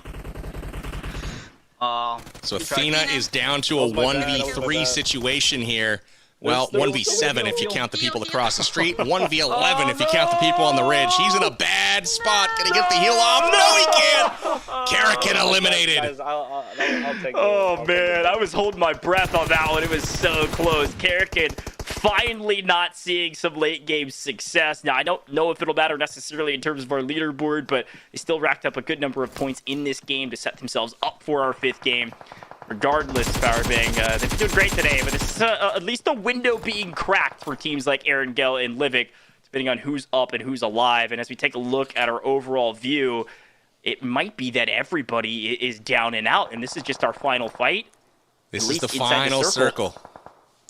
We're going to stay in it as the teams have whittled their way down to just 4 here, and you can see all of their positions from the aerial shot. Team 8 in serious trouble. His boy Liam on the push there, trying to get some more kills to their name. All of the house squads, though, have been eliminated, and it really comes down to kills. We saw Team Erangel picking up a ton, and Brook AB, one of the last up there, picking down Choco Taco, but both of those squads facing each other, eliminating each other. But now we just sit back, grab some popcorn, and watch some great PUBG Mobile, as it's a 1 versus 1 matchup here. We got Squad 7 versus Squad 5. Squad 5 has the player advantage, and I would argue a better position, not only inside the circle, but with plenty of cover to boot. So as long as they stay patient and don't get picked, only imagine they win this gunfight. So far, so good. A lot of grenades, a lot of smokes, and I was going to say, Team 7's got to use smokes and different pieces of cover to try to make their advances inside the zone. Talk about late game positioning. Team 5, very well done. Look at this molly. What a perfect molly. I don't know if it landed, but that was a great throw. That was a great throw. Still, they were lucky to get to that rock, but I don't know if they're going to be able to get any further here, as all eyes are on this boulder. Oh, exactly. I think as long as we don't run out of ammo here, we have plenty of resources. Team 7's looking really kind of offset, and there's one elimination on the left. It's down to the final 2 on the right. Team 5, Joker trying to grab these knocks. See, Silent should be eliminated shortly, especially with the zone moving in. And here comes the advances. You got to start moving, and you got to start moving quick. Do you have any cover? No. Team 5 is going to take the win in map number 4. Good stuff from that team. We got Nadim Plays. Nadim, this man has been super, super lucky. He was actually the winner of the Dr. Disrespect motorcycle in the October Halloween event. So Nadim coming back with a vengeance, picking up 3 kills, leading his squad to victory here. Impressive stuff from him all the way around, and that is going to wrap up our 4th game. And the houses are going to have their points totaled right now, but we've got a surprise coming up in game number 5 that could shake up the table. Don't know how that's going to work out, but we'll check out the scores here in just a moment. I was going to say, I was looking at that leaderboard, and I saw Erangel near the bottom of that leaderboard. They had 11 kills, 55 points. Not bad at all. It's going to take their total over 200, I believe. We're going to let the admins do the work on the leaderboard to let us know. The question really becomes, I mean, Karakin survived fairly long. They didn't get any placement points, but they grabbed some kills. Where is Livik? And, well, it is Erangel jumping up to 2nd. Karakin, their lowest scoring game thus far, but still up to 265 points in first place. For 2nd place, Erangel up to 190. Very well done by Erangel to grab a lot of kills. Shout out to Brook AB, grabbing some kills near the end. Livik at 155 and Miramar at 90. Powerbang, what do you think about this leaderboard? Oh, Karakin still crushing it, 265 points overall, but the big story is Team Erangel putting themselves in position to make a last-ditch effort at the top of this leaderboard. They're not that far behind. You know, I feel like 75 points is in the realm of reason. So look for them to have a shot to come back in our game number 5. So super excited to see how the teams adjust and react. And again, I'm still pulling for House Miramar to come up with a miracle comeback. They're trailing behind for the moment, but overall, I got to think Courage is going to do something to lead that squad back to the promised land. I was going to say, if anybody can make a monumental comeback and maybe throw some clips up on the Twitter timeline, let's see Courage and company do it. I believe in them, although I'm rooting for Erangel. They've got an opportunity to push into first place with our mystery and surprise game number 5. Before we get there, though, Powerbang, I think we've got some exciting content to share with our viewers at home. We do indeed. We've got a special guest coming up next. He's creative and he makes things that are tasty treats, delicious in fact. We've got the Bake King. You can find him on YouTube making some of the most delicious cakes around. And we're not going to waste any time. We're going to hop right into it with the Bake King, baking a glorious cake for this momentous PUBG Mobile birthday. And we'll follow that up with a look back at PUBG Mobile over the years. Okay. What is that? Oh, I see it now. I see it now. Okay, all right, the 4. Yo, that looks so sick on. Whoa. Oh, he's painting it. Not sure, is it using the food coloring or just the normal colors? Hopefully one day I can be even, you know, half as talented as this person. Damn, he's good. Okay.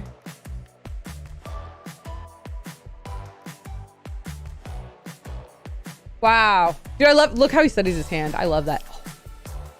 Okay, so he made the PUBG logo. That was neat. That was really neat. Some chocolate. Okay, some chocolate, and we got some pudding. 4 years. Like, I cannot believe I've been playing PUBG Mobile for 4 years now. So much has changed. It's incredible. Oh, dude. I've always been curious, like, what the insides look like.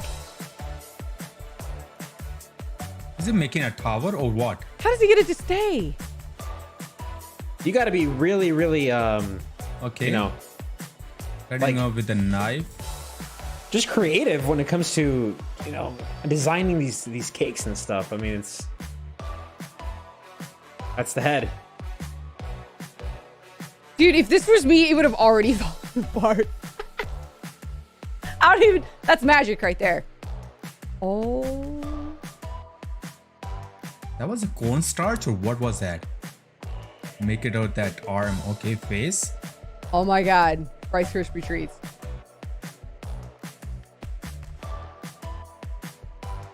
But that looks so sick. How long did it take to get all this done? I wonder how long it took, seriously. Look at this magic. Oh my gosh. Dude, look at all the detail. Wow. Wow. How long? Oh my God, dude. I bet it took this dude forever. Or he did it really fast. It was one or the other. Okay, helmet visor. Look at that level 3 helmet. Looks insane. No freaking way. He made it really good. 4-year anniversary.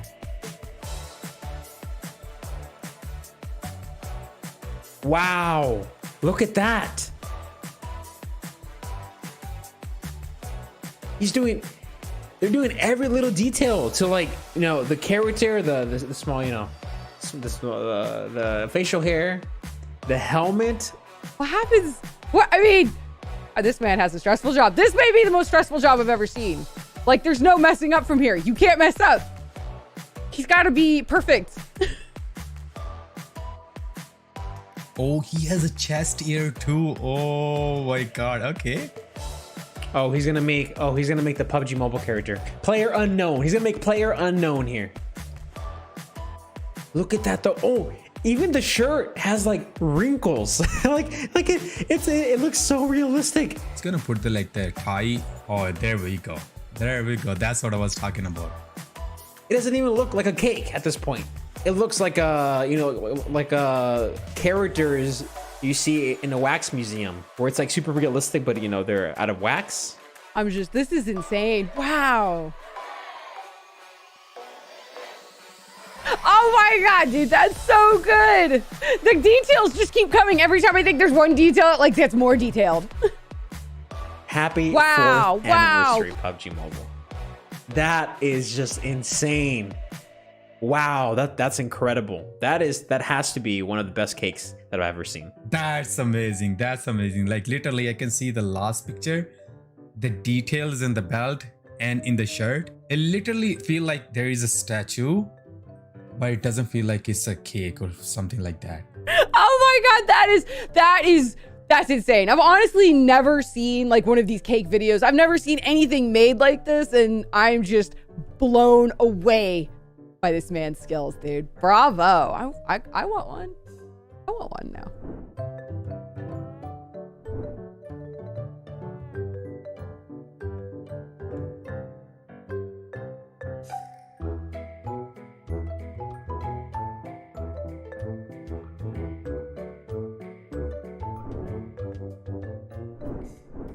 Godzilla versus Kong. PUBG Mobile has teamed up with Arcane.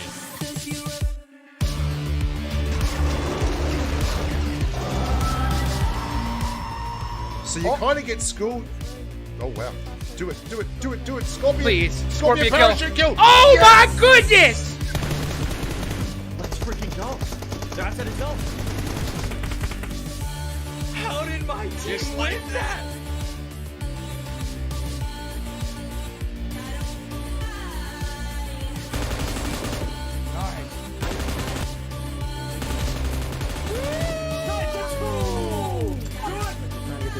Back in the fight here and on the flank. They are going to lose one. They lose two. They lose three. And can Fan One wipe the squad? Yes, he can.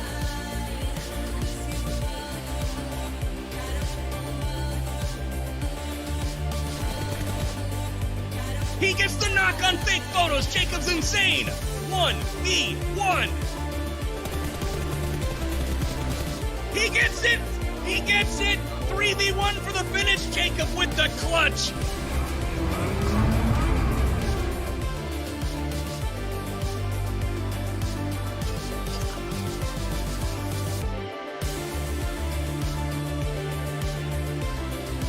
Welcome to the 2021 PUBG Mobile Global Championship. 1v1 situation, it all comes down to this Tensa. How big can he go? But it's gonna be a 2v1. Actually, Tensa's 1 AP. What? Are you kidding me? I would be remiss if I did not point out that we do have indeed a very special guest tonight. Give it to him, Doc. There it is. That's the one. And he gets the finish.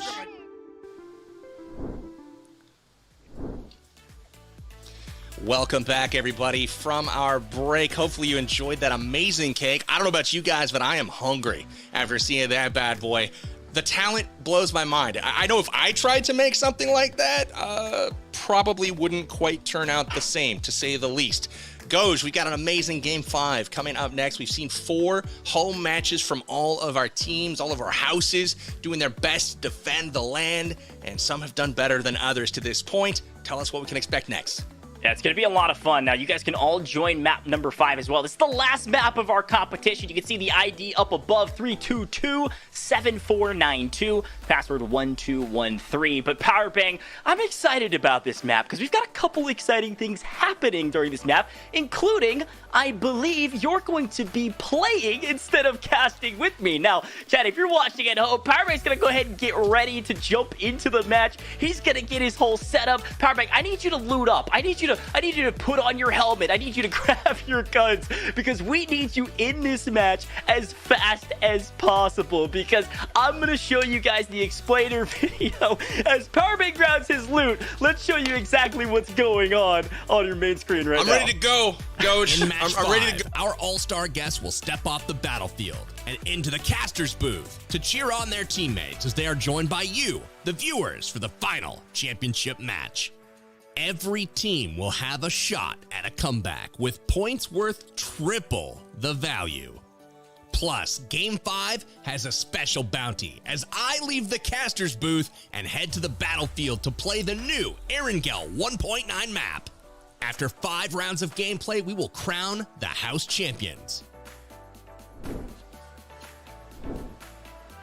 Look, this is exciting as Powerbang is juicing up. He's got his gun, he's got his helmet, he's going to be hopping in because if you saw those graphics, if you saw those videos, there's a huge bounty on his head. He's got to be ready. Powerbang, any final words for us going into this match? Y'all are going down. I'm pulling it together for House Miramar. I told you it was guaranteed that they were going to win. And now, for the first time of the broadcast, it is guaranteed because I'm heading to the battlegrounds, baby. So watch me, stream snipe me. Doesn't matter because we're getting that chicken dinner. And if I'm wrong, well, I'm not going to be wrong. So we'll see you out there on the battlegrounds.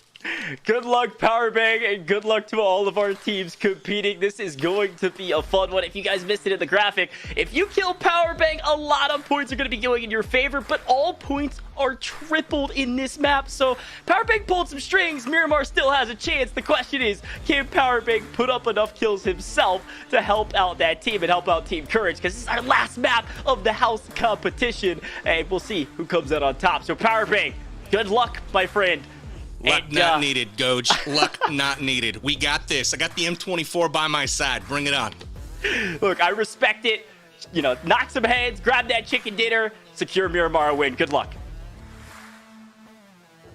All right, folks, so when we talk about our overall total points, and we talk about where some of these teams are at, PowerBank's going to hop into the game. Let's go ahead and review, because at the top of this game going into this map, we thought Karakin was going to run away with this event. They were up 265 total points, and it was going to be Miramar. That was the team that was kind of out of it, but with 3 times points and PowerBank helping out Miramar with the point totals, there's still an opportunity for Courage and company to come out on top. Now, look, if you're at home, make sure you've joined the lobby, and if you haven't, don't worry, we still have one more map to go, because when it comes to map number 6, it's going to be a party. All right, map number 6, we've got money flying everywhere. We've got we've got hundreds of thousands of UC codes to give away. We've got skins to give away, and those codes are going to be cycling at the bottom of our screen. So stay tuned for map number 6. Of course, map number 5 is going to be a blast, but map number 6 is going to be a party after we announce who wins the house championship. Now, chat, I'm not going to be doing this all by myself. Actually, I'm going to be passing it off to our celebrities. We've got Brooke AB,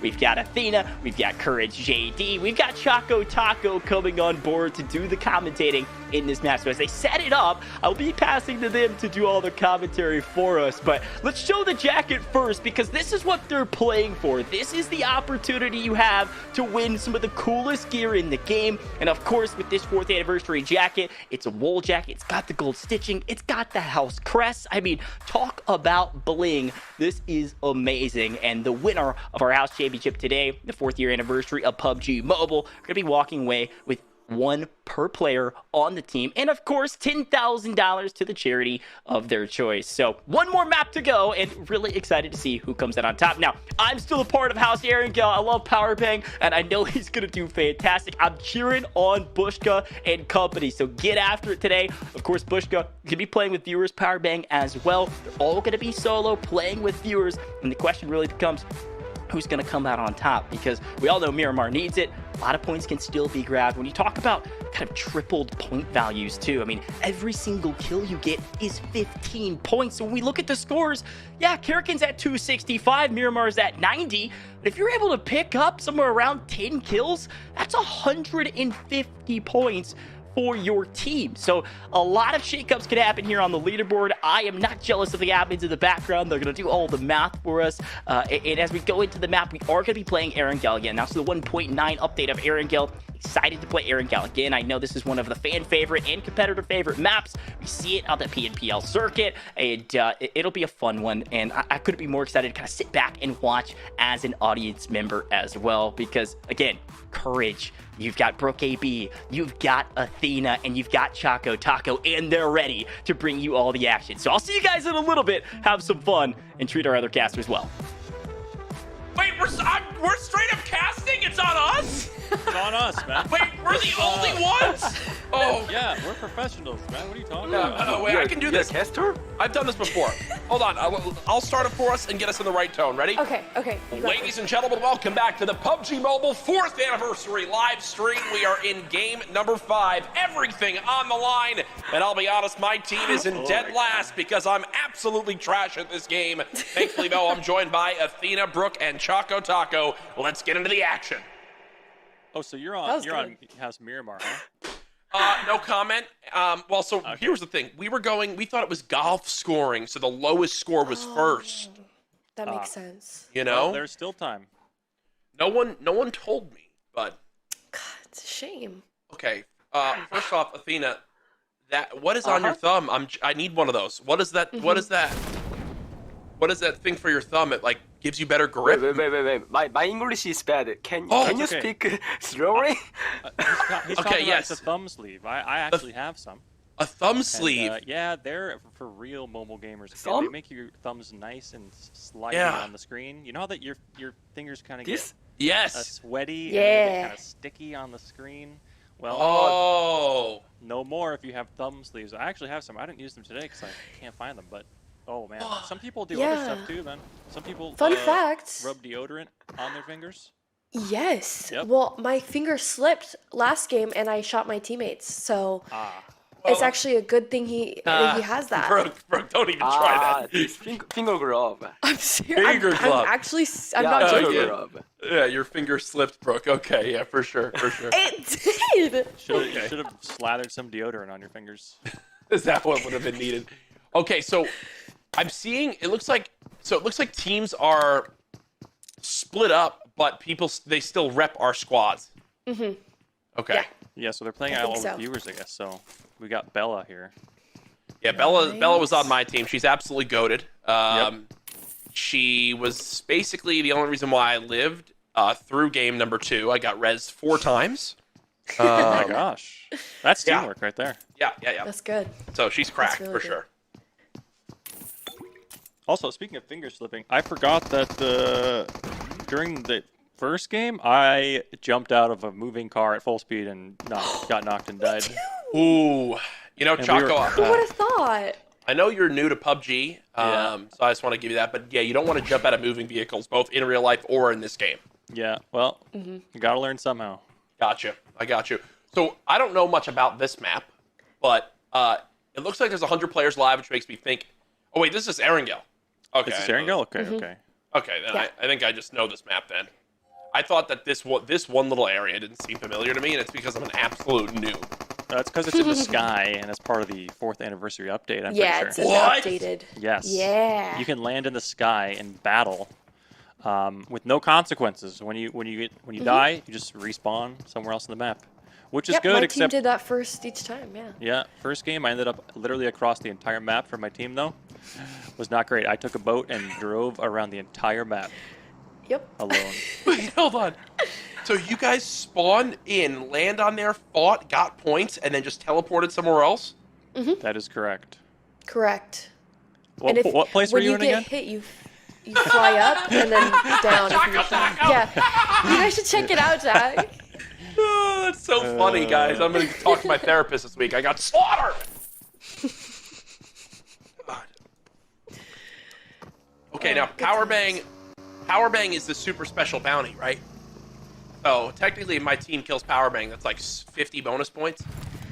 Is it 50? Well, it's Wait, triple is it triple? points. So it's, this game is, I don't know about 50, but... I might have made that up. Oh, if 75 players or more are alive, it is 50 points. So imagine. Okay. Triple points? No, let's go. Don't quote me on that. You better but- stay alive.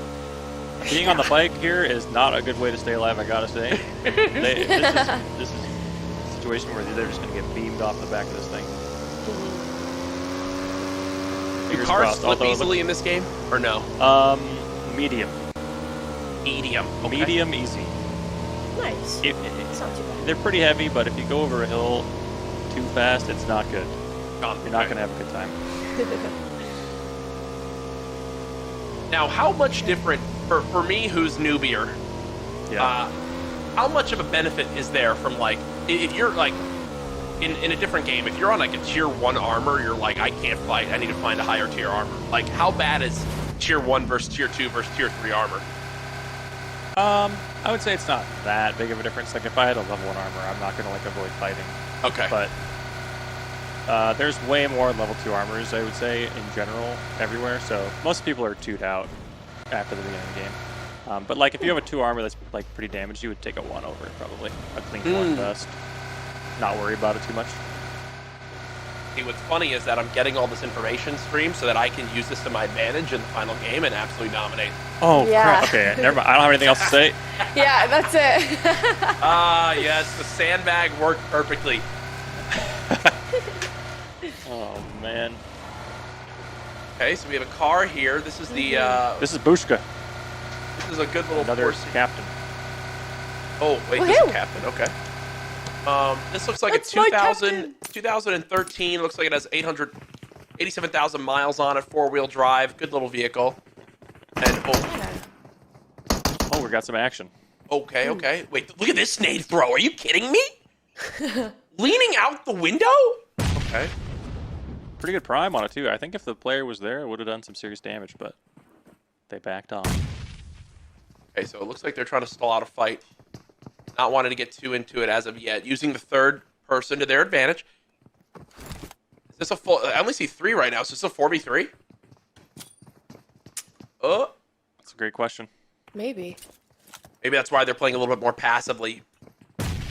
Knowing they might be at a number disadvantage. Still trying to spot right now. Where's Shredder's teammates? Are they with him? Are they in the building too? I don't know. No? It looks like, it seems like they're alone. Oh. All right. Where am I This right is why now? we're not casters, guys. Hey, where did I just go? Wait, so are they buying? Oh, is that, what was that? What were they just all around? I looked away for a second. Was no. it white and shiny? Yeah, it looked like it. It was someone's death box. Oh. Oh. I you know, Skins get I saw a wins. lot of those from all the kills I got, you know? Yeah. He's still here. Look. chilling. Waiting for him. Hey, triple Good points for patience. kills. Okay, 15 points per kill. Oh, here we go. Power bang. Already done. Oh no! Who knocked And there's 88 alive. Oh my gosh, that's a lot. 50 points. Wait, whose team is Oh, There my it God, is. they're dead! Oh! Who was that? One of your guys' team? That wasn't my team. I think that was just I think that was just one of the viewer teams. Wow. Bounty That's a lot of- collected. Bounty collected. Oh, my no. gosh. Power bang, dude. Oh. And okay, Shredder's about to fry right here. All right, his teammate got knocked. Shredder now baiting his teammate's dead body. Knows there's one player on the corner. Does still have a nade. He's going to look for a perfect fuse. And from what Chaco brought up earlier, he was really good with his timing of his nades. It's going to force Joe out of position. That'll also give him time to pick up the res on Wicked. So right now, this will give them a chance to reset. He has 2 medkits as well, so they'll be able to get back to full HP. As it does appear there's 4 players on this opposing squad, but possibly Shredder and Wicked playing a little bit more of a duo. Push now coming in from Joe. He's going to hop the wall. Shredder with the beams. Joe goes with the drop shot strat and cuts him down as Wicked now unfortunately can't trade the kill. It all comes down to this as it looks like all 3 players are inside this building. Shredder down. Wicked giving cover fire as well. As this is looking like a mighty tall task to try to get out of this fight. These players are also playing for keeps. This is very serious. Everyone's playing very carefully. Wow. There comes the flush. Easy points. Triple points, by the way. That is true. Wait, whose teams are they on for you? Anyone with these guys on their team? I think these are just viewer teams. Oh my gosh, where's my squad? I don't know, man. We need every point we can get. They're like, oh God. All right. Oh, Wicked actually killed one of them. Merms is checking out the structure of this rock right here. Oh, looks like one goes down. Oh, what the fuck? There's a lot What of the people fuck? here. Yes, I agree. I completely agree with that. What on earth did I just watch? It looks like one of them died. YouTube, Loki, Noobs, Fate, Stroke, and Aimbot. This is my team to win the game right here. That's my prediction. Chaco, does this map have reboot, recall? It does not. Oof. Okay, so if you're dead, you're dead. When you're gone, you're gone. What are your thoughts on the recall? Do you think that every map should have that? Well, I love the feature version. I love it. You know, I play a lot of PC. Well, we don't have it on PC, and I'm real jealous. Oh, really? Yeah, Okay. because mobile has it. Hey, all right. Hey, PUBG Mobile devs, PUBG PC devs, guys, get those recall bans from Chaco. Who doesn't want to bring your teammate back? You know. That is true. Feels That good. is true. Although, man, if there was triple points in a map with recalls, think of That the would have points, been man. saucy. People would just be farming. Yeah, points. I would. Let him respawn. Right. Let's kill him again. Yeah. So Joe and Toxic are the last 2. It looks like they finished that squad. And oh no, Metalcore. Someone has Metalcore on their team. Wait, what is going on here? Wait, Are what they is all going in one on here? building? These are. Are There's they a having dance-off happening. They're having a dance party. They're having a dance-off. Wait, this is my team. What are you guys doing? What are you doing? Perfect. Keep it up. Keep it up. Farming points. Keep going. Yo, whoever's here, whoever's dance-offing with them, if you can hear my voice right now, I will send you money to kill them. What is going on? Please, Caesar, do it. Do it, Caesar. He brought it out. He brought it out. Do it. Yeah. Oh my gosh. We're gonna have to come back to that action later, I guess. Oh, Bella's still alive. Yeah. Full team. That's Healthy. good. Oh, but they have no Love to kills. see Bella, that. I need you right now, Bella, to lock in and just go slay out that whole dance party. I gotta message her. I gotta message someone is gonna come along in that dance party, just throw a nade, and it's gonna be GG. Just get a lot of Where's points. the dance party happening? Here's the circle. We got a southeast shifted circle. Where is? I'm trying to figure out where Bella was. The dance party is in Milta Power on the far right side of the circle. You can see a bunch of triangles moving in different directions. That is the dancing. Here it is again. Okay. Wow, so they're in actually no danger. There's no teams anywhere around them. It would really suck if Team Miramar went over there right now and killed them all. God, that would just be so bad. Yeah. I like the little guys that follow around. Fight. Oh. No! What is happening? Wait, yes, this is my team. Nice kill. No. No. This has to be some kind of. Wait a minute. Whoa! The buggy took off. What? I will give you my dog if you betray Metalcore right now. You can have my dog. Look at this vehicle. It's got one person on one team driving and another person from another team on the back seat. Take my dog. Oh, Bushka. Gosh. We're gonna have to have an investigation. I offered you up to try to come back and win this tournament. Here, have a treat. Deserve it, baby. Have a treat. Oh, that was my one chance. Okay, I have received some information. Okay. Every team has one player from a house. Oh. Every team. So like this team has Her Gaming, which was someone from my team. Wait, but they're someone did get the 150 points. Wait, yes. so But your who? team, Wow. your team right now is colluding? No comment. Oh, no comment. So let me get something straight. You're playing on quite literally a 75-inch TV, so you can see everything clearly, and your teammates are colluding. What's next? Well, we read the rules. Wow. It was in the fine print. Nothing to worry about. Well, I can't read, so that's not my problem. She always has a perfect comeback. Okay, so there's going to be a lot of points being given out. Yeah. Oh, Metalcore got shredded. Oh. Metalcore got shredded. Let's go. No. Wow. You're here. Yes. This is good. He's fine. No. They're going to blow that car up. That car definitely does not have... All because of that dance party. No, we're not giving a res, right? We're not giving a res here, right? This is safe res. Ooh. Let's go, Bella Fox. Come on. Bella, yes. Oh! See that, man? That's what I was talking about. That's that strafe hip fire. It's insane. Athena just laughed in my face after my teammates got killed. Like, Athena literally just laughed. Oh. Can we see? Please tell me Rolex or Chiffon are in there, please. I'm begging. Casters or spectator or... Oh, gosh. Can we swap to their perspectives just so I can have some bit of hope? Oh, I don't even see them once. Okay. They died early on. So Nook right there is the one that killed Powerbang. So who's Nook? Who has Nook representing them? I have a list here of everyone, but I'm trying to figure it out. Please. Which was the team? Is this the team? No. No. We're gonna get to the bottom of this. We're gonna get to the bottom of this. Whose points are those? I have to know. I thought he saved them. Yeah, I think he was trying to flush. He got shot in the back. These deployable cover like walls. These are crazy. Do they have these on PC? Are awesome. No. Oh. These are very useful. Especially there's a couple other maps in PUBG Mobile, like Livik, the one we just played, where there's a lot of third partying, and these riot shields come in really handy because there's not a lot of cover, and you just get shot from literally everywhere. Bushka. Oh, Bushka. All right, Bushka now moving on in. Does get shot on the side. Come on, Bushka. Dangerous. Bushka's got players all around. Now we can have to try to get inside this building. It looks like I'd have an opportunity to heal here. There are some footsteps nearby. Is that possibly a teammate, though? That is the question. Back up to 75 health. We'll begin to push on forward. Players just outside. Bushka now surrounded. Desire with a quick takedown.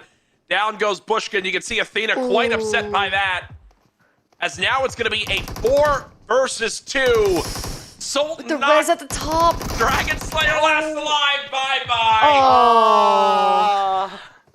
Down they go. As that's a pretty quick little team wipe. As they'll cut them down.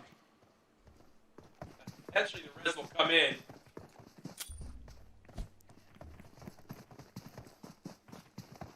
I do wonder which way the circle is going to be shifting, because usually when we have eastern shifts on Erangel, they tend to keep shifting east over to where the dance party was at, which I think is concluded. But if it does keep shifting east, it's going to be a pretty hard I need my teammates to find a random. Right, I'm trying to see. I'm trying to see what my team's going on.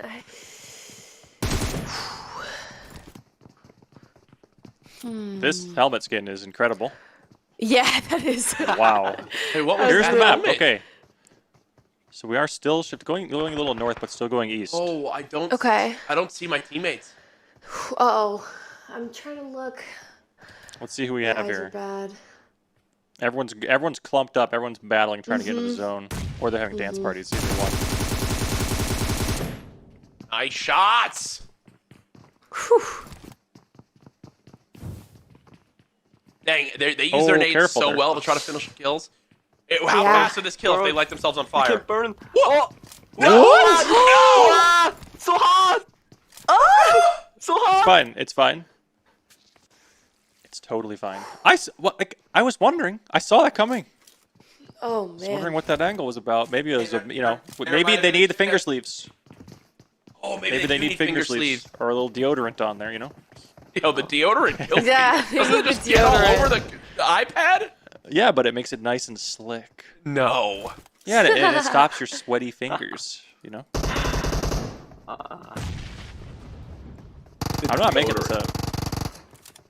I'm gonna use it next game. Oh wow, Angelo just got beamed by that SMG. Josh P now pushing on in, teammates pushing from all different sides. They do know they have the number advantage, but just like that, Demon Kings trades one. They have the height advantage right now, perfectly peeking this window, but with 3 players in front, this is a tall order to try to get this win. Now one pushing up the stairs. Demon has no place to run back to, just has to fight straight up the beam, comes in on one! Using that AK, 1 versus 2 now as they push up the steps, and no, Josh finally gets it done. A good effort there from Demon, but in the end, the numbers are too mighty to go up against. I've just got news that my team might have got power bank. Oh my gosh. I'm leaving. Maybe? I'm leaving. Goodbye. Million points. Maybe. I quit. I that could be big. That could be real big. So we'll see. Nope. I don't believe it. Fake news. Yep. Fake news. Yo, what's your meta loadout, Chaco? What do you think? Like, what's the perfect thing a player could be running in here? For me in this, it's the M4 for sure. I think a lot of people, Ace who are watching right now, is using the M4. It's one of the best all-around weapons. So I'm usually looking for an M4. But a lot of people on PUBG Mobile really love to use the DP, the dinner plate, the pizza gun. Oh, I love pizza and I love dinner. Right. Wait, and Rolex. apparently so do a lot of people. So it's a good one as well. Rolex, what happened? No. Rolex, that's such pain, dude. My MVP got kicked from the game right as it started. Ooh. Is Rolex dead? Lucky. Rolex never got in. Rolex never got in. Oh, this is great news for me, I think. That was our chance. Unlucky.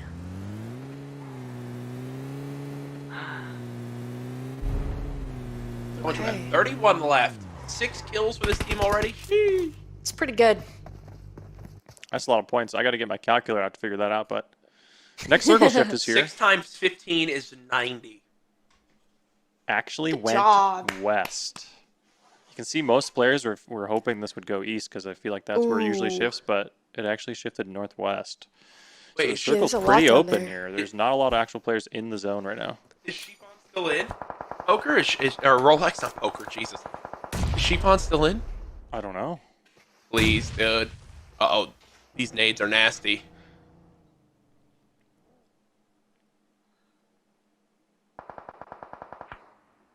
I was very bad at aiming with the long-range scopes.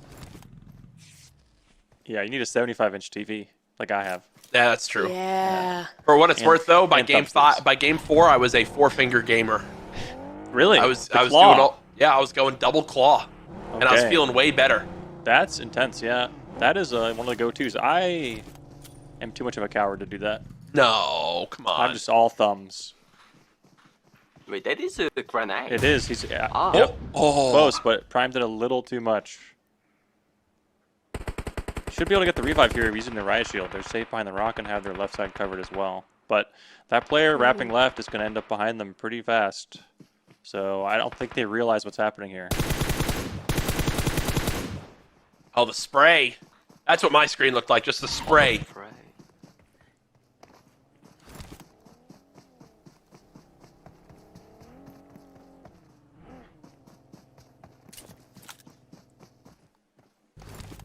Couple more seconds and the zone is going to start closing. So it looks like they're starting to get rotating. A little looting happening. We need to heal up here. Yeah, how deadly is the zone at this point? Because at this point, not bad. So once it gets to, so right now we're in phase 4. Okay. If you can look in the top right, we're in phase 4. Yep, Once it gets to phase 5, that's your chunk. That's when it gets chunky. That's when you're getting chunky, and it's starting to really hurt. And pretty much after that, you really don't want to be outside the circle because it's going to be bad news for you. Right. Here's an airdrop. Unlooted, it looks like. That's nice. Ooh. Well, is that guaranteed level 3 armor and helmet? Yep, and a crate weapon, which... Oh, it looks like it was already looted. They just checked it. It was already looted. Dang. Oh, Dab is on our team. This guy's on my team. Come on, Dab. There you go. Already has full 3 here. Come on now. Come on now, Dab.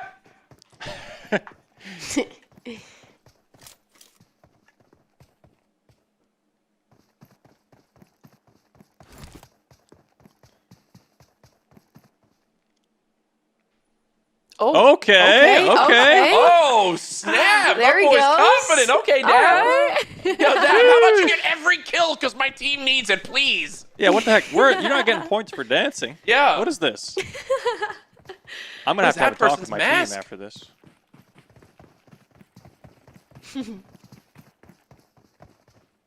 They have a lot of vehicles there. Yeah, they look pretty set.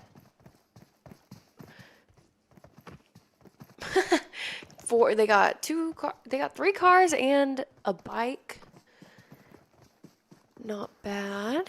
One over there, team 18 has Farouk, who's one of my teammates. Oh, let's get some points. Okay, that's good.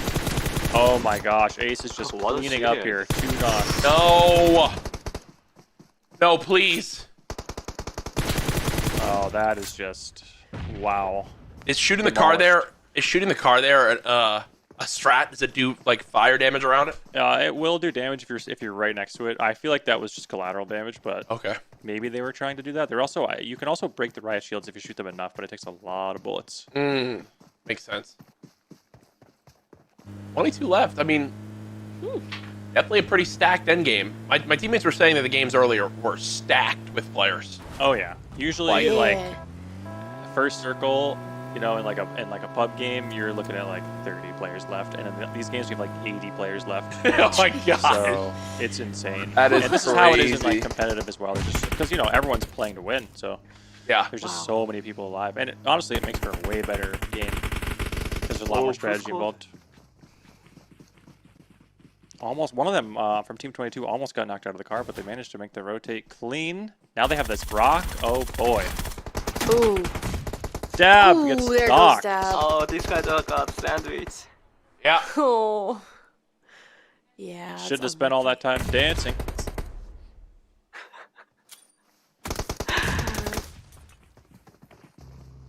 All right. Keep trying.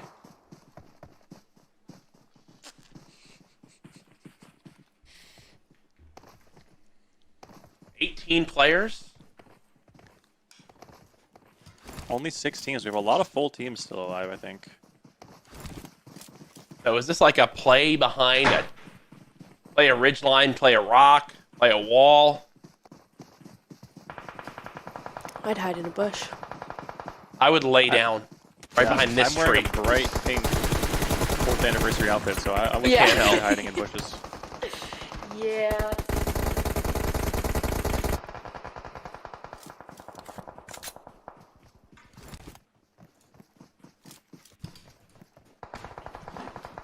Pretty sure, yeah, this zone has no buildings at all. Oh, there's one tower actually in the bottom left of the circle, but other than that, there are no buildings or any hard cover other than trees. Maybe a few rocks here and there. So this is kind of a tough circle. Most teams are staying on the outside of the zone. No one, I don't think, maybe one team is in the new zone, but no one's rotating. They're probably going to wait till the last second to try to rotate in because this is just going to be.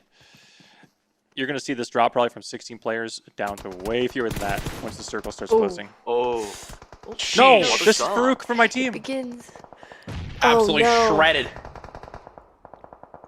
Oh, yes, we have 3 teams. Yep, and we have 3 teams on the north side, all outside waiting to rotate in late. Is this a candy corn vehicle? It looks amazing. Oh, tries to go for the run over. Wait, they try to go for misses. splatter?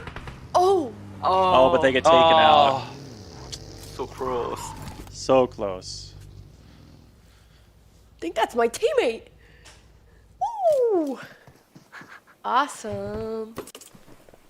Down to 12 alive. 3 teams. Let me check my math here.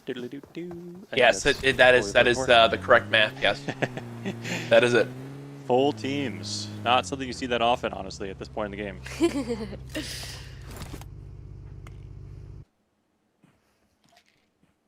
And I don't think any team. So I don't think any team here has a particularly strong position. No. And people have really also not been much using, you can do. Yeah, and people have been using their riot shields, so I think everyone's gonna start dying real fast. Oh, the slow ground team, they're kind of the third party. Yep. Oh, he's trying to smoke the teammate. Okay. Good play. Smoking the teammate, trying to give him some cover. Some shots on him. Ooh. Ooh. Nope. Ooh. Oh. His teammate's knocked? That snipe is, that sight is pretty good, that 3 or 4x. These two teams are so close to each other. Yeah. I'm surprised they're not beaming each other more. Yeah, I'm surprised they're not fighting. Team 22 is about to get sandwiched hard here. For squad. Wow.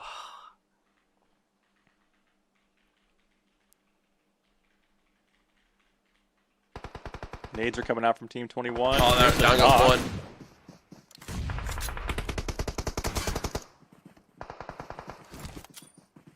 Poor Team 22. Poor Jacob. He's just completely sandwiched. Oh, did have a riot shield left, though. That's what I was talking about before. These things come in huge now when there's no cover toward the end of the game. I would just be laying on the ground. That's the I OP agree. strat. I agree. Oh, this bottom team is just so done for now.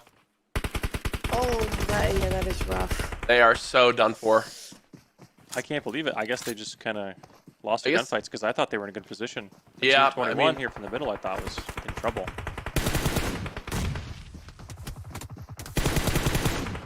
Oh, whoa, John. Oh, John Doe was laying down. Kind of frying right there. That would have been you. That would see, the laydown strat works a lot. That's right. It works. The laydown strat, it's better than you'd ever think. That's right.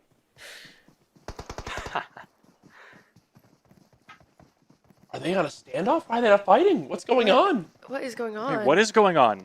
Is I it a don't know. dance-off?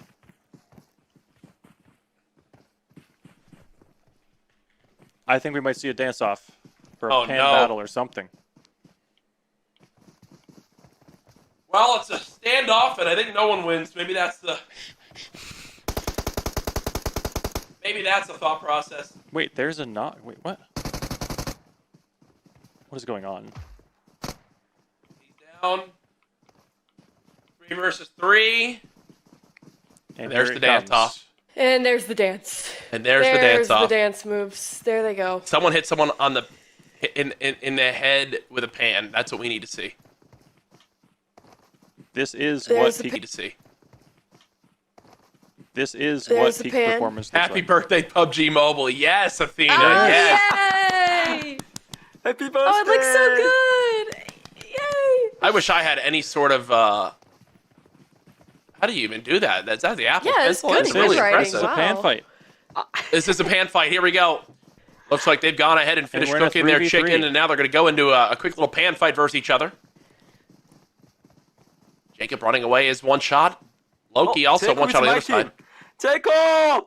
Jacob! Yeah, I think that they're all on the same team. That's why they're pan fighting. So someone's about they to all get the points. So what you're saying is about someone is about to get a metric bleep ton of points. Yeah, and it's gonna be Athena's team. No way! Yeah. Yep. Oh my god! The first place team. Wait, Jacob doesn't even have a pan. So what's he using? Does the pan do more than the melee? Normal melee? Yes, way more. Oh yeah, my you pan. gosh! Yeah, there you go. I mean, I have picked up one of those pans before, and they are heavy. You can throw them now too, so it's no You can joke. throw pans? Although I feel like in this kind of fight, throwing. Okay, that's it. GG! GG. That's a a lot pan of fight points. in the end. Congratulations. We're going to send it back over to Powerbang and Goji for this post-game report. What in the heck Wow. is happening here? I think I forgot to unfog my glasses on my visor. All I know is I'm walking away with a med kit here. No big deal. I actually won the game. I was out there with the pan. It's fine.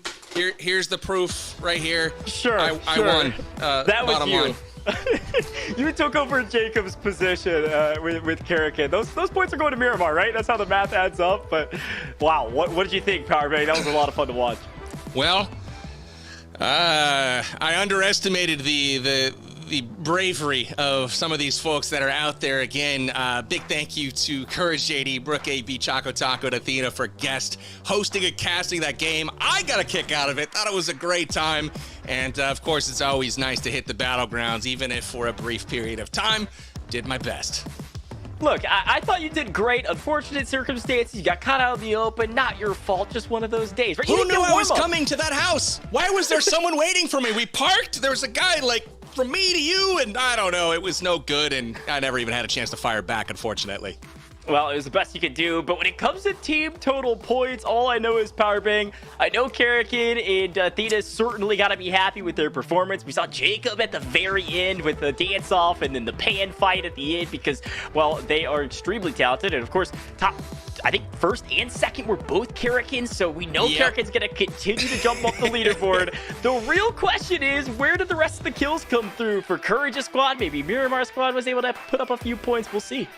I'm pulling for Miramar. One thing we know is that we have the results of our House of Colors tournament. We're not done with the action just yet, though. So let's pull up the final leaderboards for our House of Colors. And we do have a champion ready to be crowned. And it's none other than House of Karakin.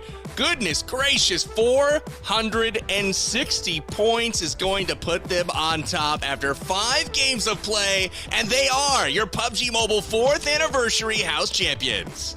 With a celebrity guest like Athena, I know a lot of people thought this was possible and they were able to execute and win the house championship. They're going to be taking home those incredible varsity jackets, wool, gold trim, and the house badges on the sleeves. And of course, they've got $10,000 to the charity of their choice. Congratulations to House Karakin. I will say, Powerbang, between you and I, though, Erangel in second, not that far behind with what Bushka and company were able to do throughout the entire event. So shout out to Brooke AB as well for putting up some kills.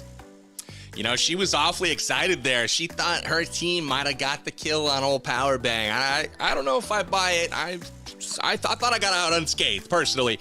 But ultimately, a big shout out to all of our teams, our House of Colors, and also, you know, our different houses of different maps for their performances today. But we're not done just yet. We still got a Game 6 coming up next. We've got our final party that we are getting ready for. And hopefully you guys are ready to collect in a big way on some Ultimate UC prizes. So get ready for that coming up in just a moment. It's going to be a lot of fun, Power Bang. Again, all of our celebrities were a ton of fun to watch. I got to say, too, they gave us a run for the money in terms of casting. But when we talk about Game 6, it's open for everyone. And we've got hundreds of thousands of UC to give away during this game. It is open right now. Jump in as fast as you can. 3299606. So the room ID, the password is 4444. Very easy to remember. Jump into this last match because this is the last one we have today. Map number 6 is loading up right now. Get in while you can. Oh, I'm excited for this one. This one's gonna be fun. We gotta get some gear ready to go for this game because I got some more surprises coming up in just a moment for all of you guys that are tuning in. A big thank you for every one of you guys showing up and showing out for PUBG Mobile's 4th anniversary. A big happy birthday to them. And if you missed the room code that was just on screen, you'll find it right above Goj's head, and you'll be able to find your way into our 6th and final game. Lots of giveaways in store for you, and I'm super excited to see the action that's going to be coming on PUBG Mobile's brand new 1.9 update.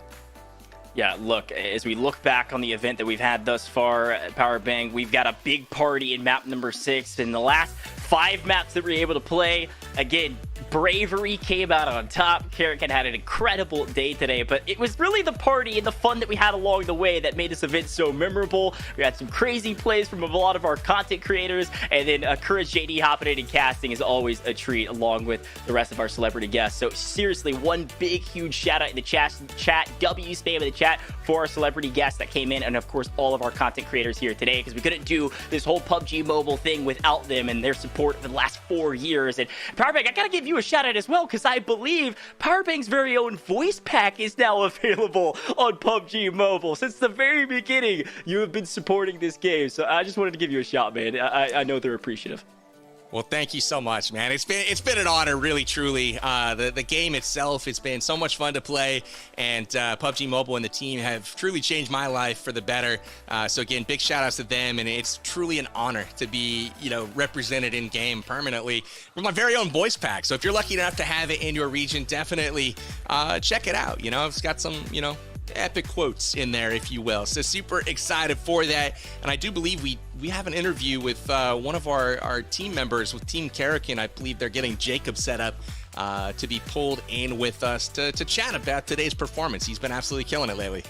Yeah, I want to talk to him, of course, about his gameplay all the way through, but also that pan fight at the end. I know he was excited to see himself at the end, but I'm all excited. Another Karrigan team, I'm sure they were just having some fun and showcasing what PUBG is all about. It's having fun, right? We're here to have a lot of fun. The games have been a lot of fun, and our in circles have been violent and chaotic, but also fun here in map number 5. So excited to bring Jacob in. He's an incredible content creator. You got to go check out all of his gaming content on YouTube and otherwise, of course. Amazing. Well, I do think that we have Jacob on the line with us. Jacob, you with us? We might be lying. He might not be here just yet. You're told he's here. Oh, there he is. There we go. Jacob, what's up, man? How are you doing? I'm good.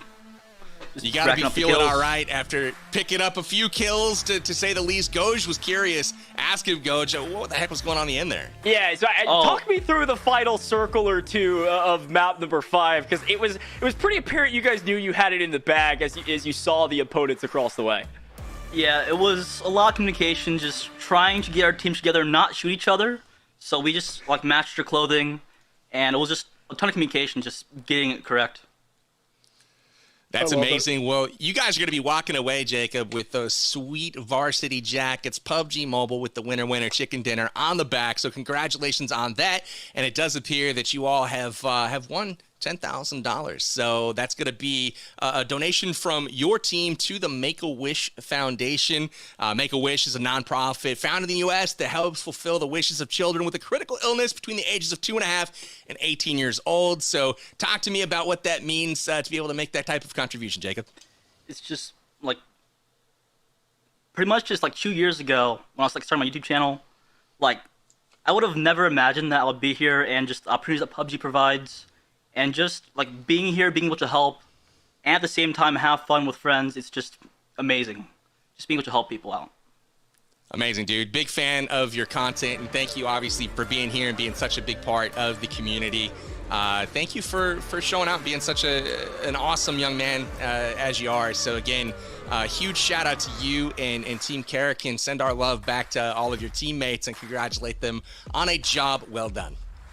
Thank you, Powerbang. You got it. All right, we'll bring it back to the show. We've got myself and Goj ready to bring you the action in game number 6. Goj, do you have anything that looks kind of like this ready to rock and roll? I do.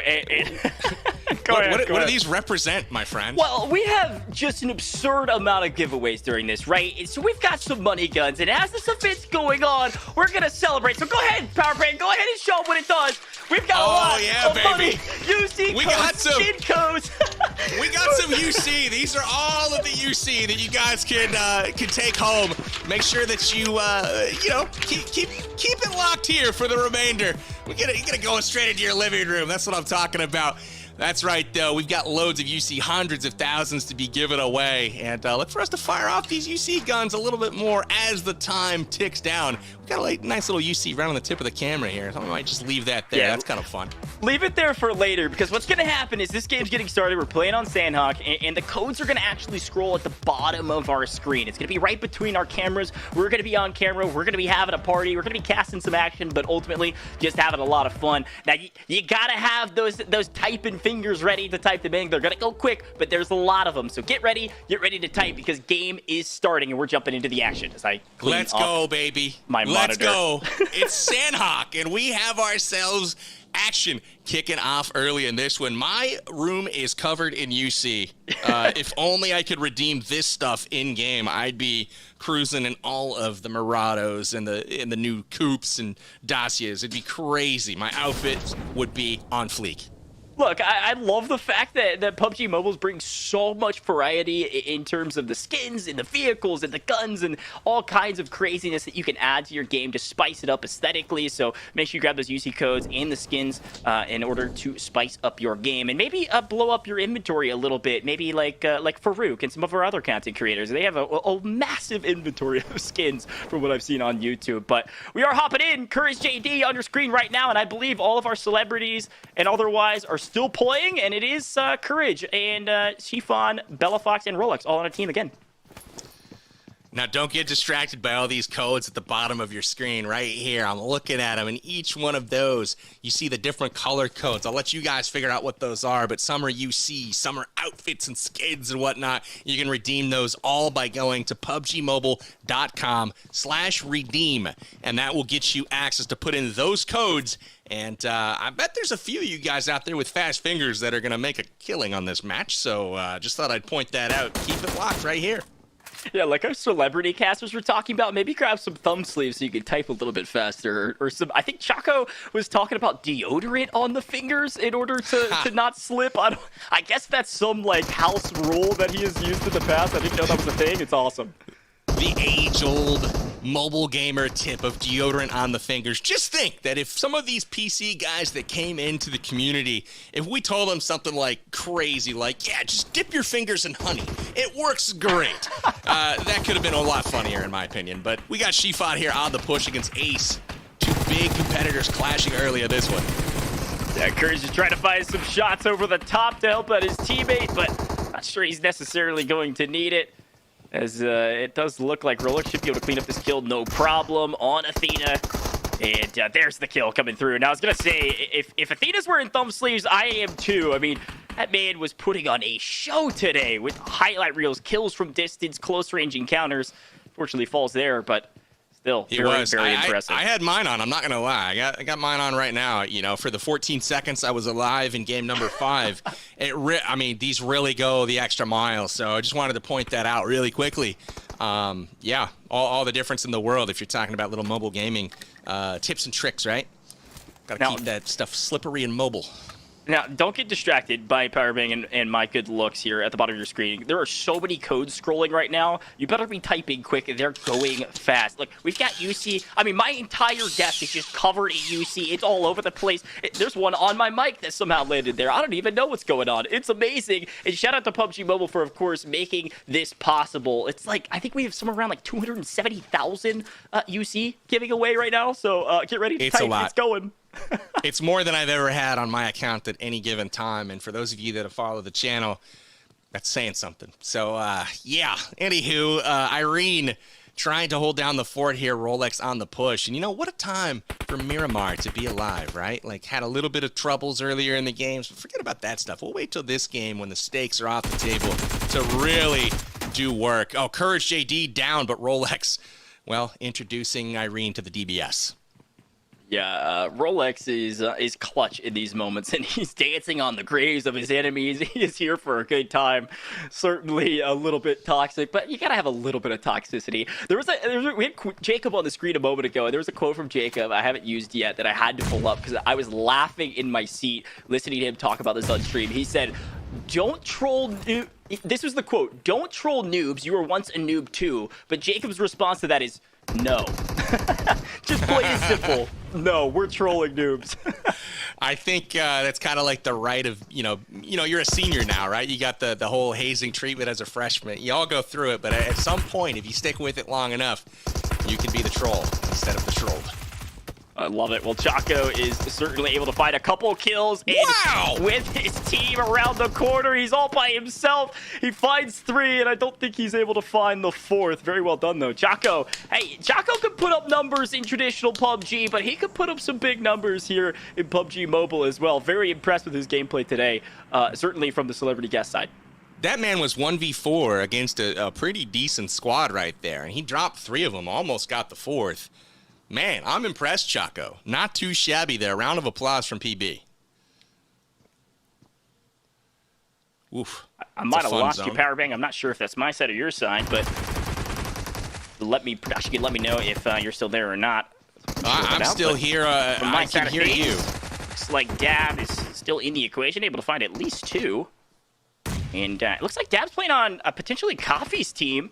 They've got 2 kills.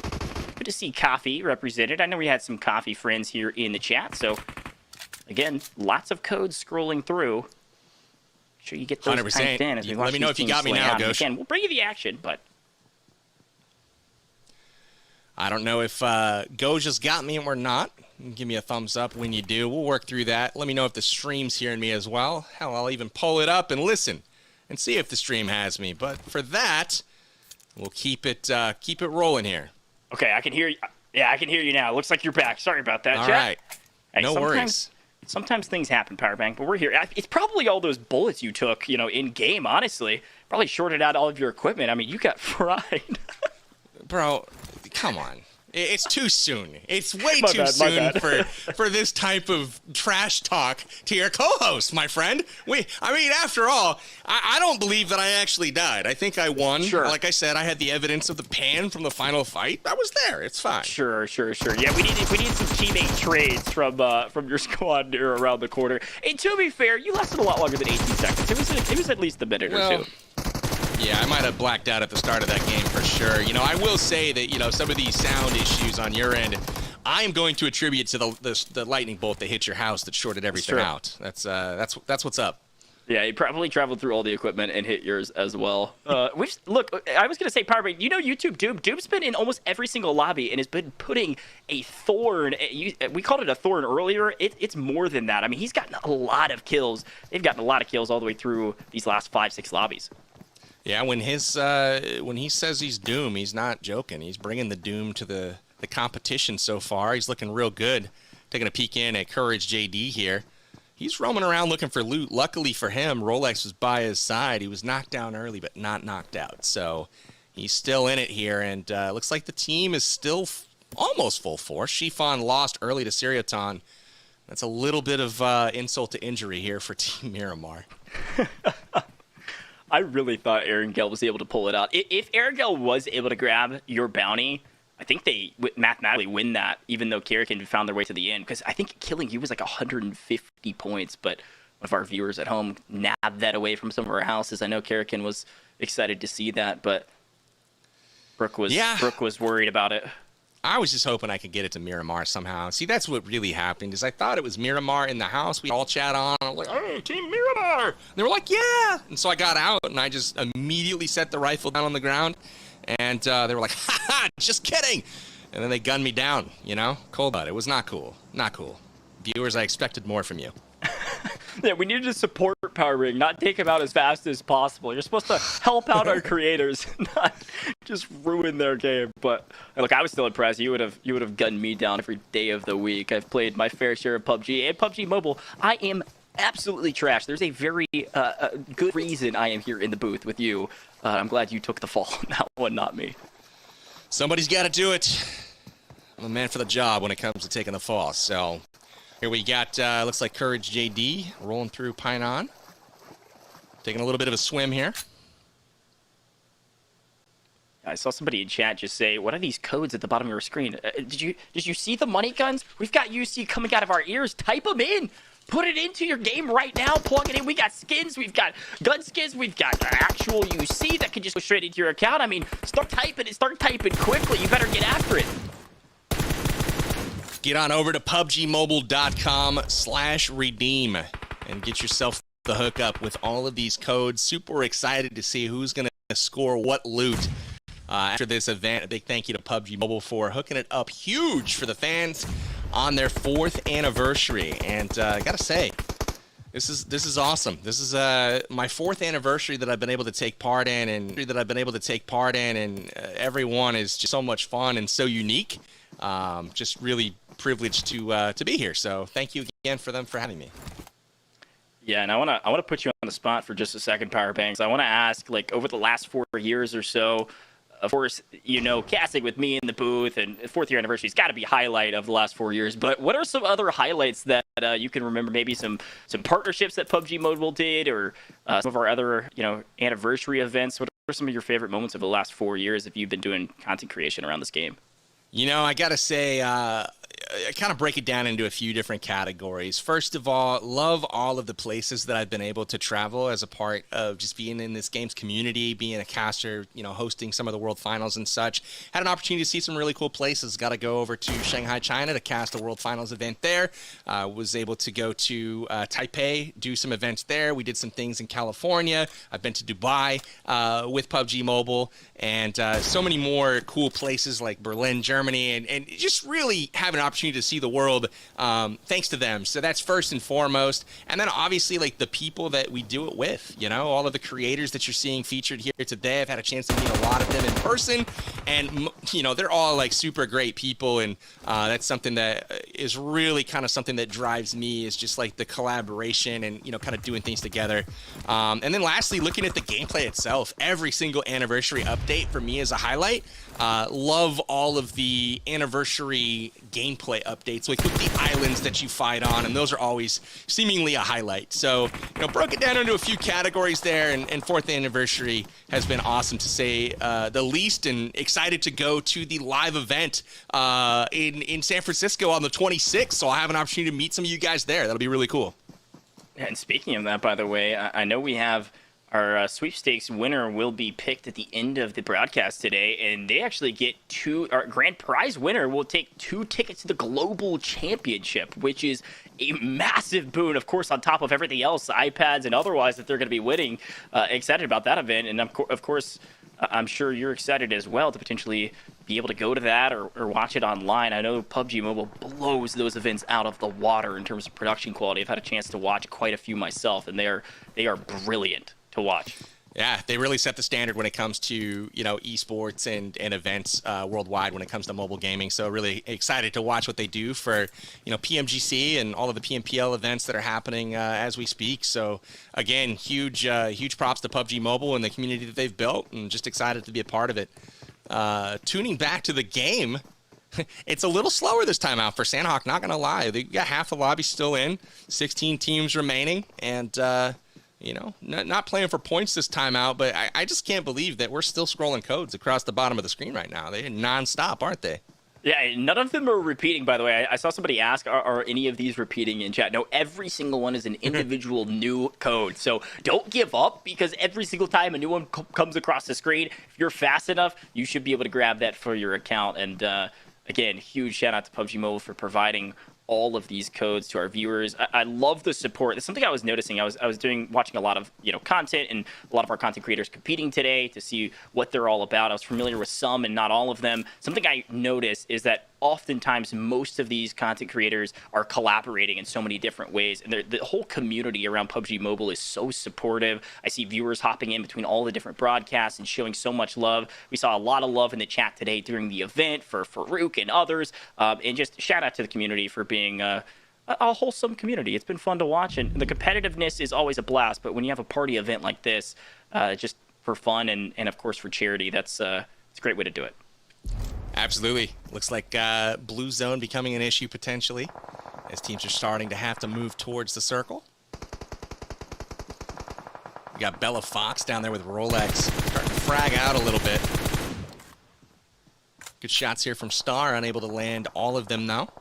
This is teams trying to control the high ground here. Yeah, talk about a finale if Karrakin was able to take this last map as well, just to completely add the salt to the wound on some of these other teams. I know Courage is just, shaking his fists in the air and wants to win this map just to show, hey, I've got what it takes after the end of the house competition. So we'll see. But Jacob and company, Karrakin has just been dominant today. They really have. It's interesting angles here from Americano. He's trying to get to zone now. That's the thing, man. In these huge, 100-person lobbies, you just never know what angle you're going to get shot from, especially with the chaos of just having the general public in here. Everybody's kind of doing their own thing, and we'll see who gets to the end here. HH24 getting the finish here. He'll put one on the tally. That's 3 kills now for his squad. Hey, shout out to Aaron Gal. I'm a part of you. I got second at heart. I'll take that silver medal. Hang it on my wall with all of my UC that is all around my room right now. Gotta love that. We got a standoff here. Bella Fox in the distance making her way to zone. We got Demas here trying to get in as well. Demas is on Smokey the Beard's team, another player that we've seen pop up in the kill feed quite a bit over the last 6 maps or so we've played. Unfortunately, he's down, so Demas is the last player alive on his team. I have to try to make a huge wrap here out through the zone to stay alive. We'll see what he's able to do in a moment, but Sultan and company have found a rock and looting up a little bit before they get on their merry way. Found some nice loot to go along with it. You gotta love that. Spreading the love, sharing the wealth, and heading on their way in. It looks like the zone continues to move to the northwest. Brooke AB just taken down. See if her squad can get her back up here. Shots being lobbed in from the hillside. And Desire unable to get the finish before she gets out of sight. Bushka is calming this aggressively. We've got a sniper on the hills and all sorts of different words that he loves to use. And he's been a lot of fun to watch. Their chemistry and team comms have been a blast. We'll see if they were able to get that res on Brooke. The question becomes, can they win this gunfight from distance? They're going to have to get a knock so they have some cover to work with and be smoke into the next position and advance on this team. Inside the circle as of right now. We'll see if they are once it fully closes and where this next circle goes. Decent position at the moment. Just kind of waiting to see what this circle does. They could be in a great spot or they can be in the worst spot. We'll just have to wait and see as this next zone getting ready to reset here. High ground, though, always a great position to be in, especially on this part of the Sandhawk map. It's got great sight lines across. They can see everything and really make it difficult for teams to progress. Yeah, Powerping, talk to me pretty quickly here as we get into the final couple circles. As it's like our third zone will be closing shortly. Is in terms of this map, Sandhawk, what are the big pieces of information that you need to know? Vehicles and respawns. I mean, what are the big pieces that these teams are taking into the equation when it comes to rotating around the map? Definitely trying to stay out of vehicles for the most part. The snakes are too real. You hear those things and it's just immediate death and destruction. You want to try to make it into the zone as soon as possible for the most part, and try to avoid Molotovs here like Aquaman's doing. But essentially, trying to make it to zone early is one of the keys to winning here on Sandhawk. And again, avoiding those third parties. So challenging to do, but this map is known for snakes and people creeping around in the grass, and so it's like Aquaman here trying to stay alive. He's holding them at bay pretty impressively, I might add.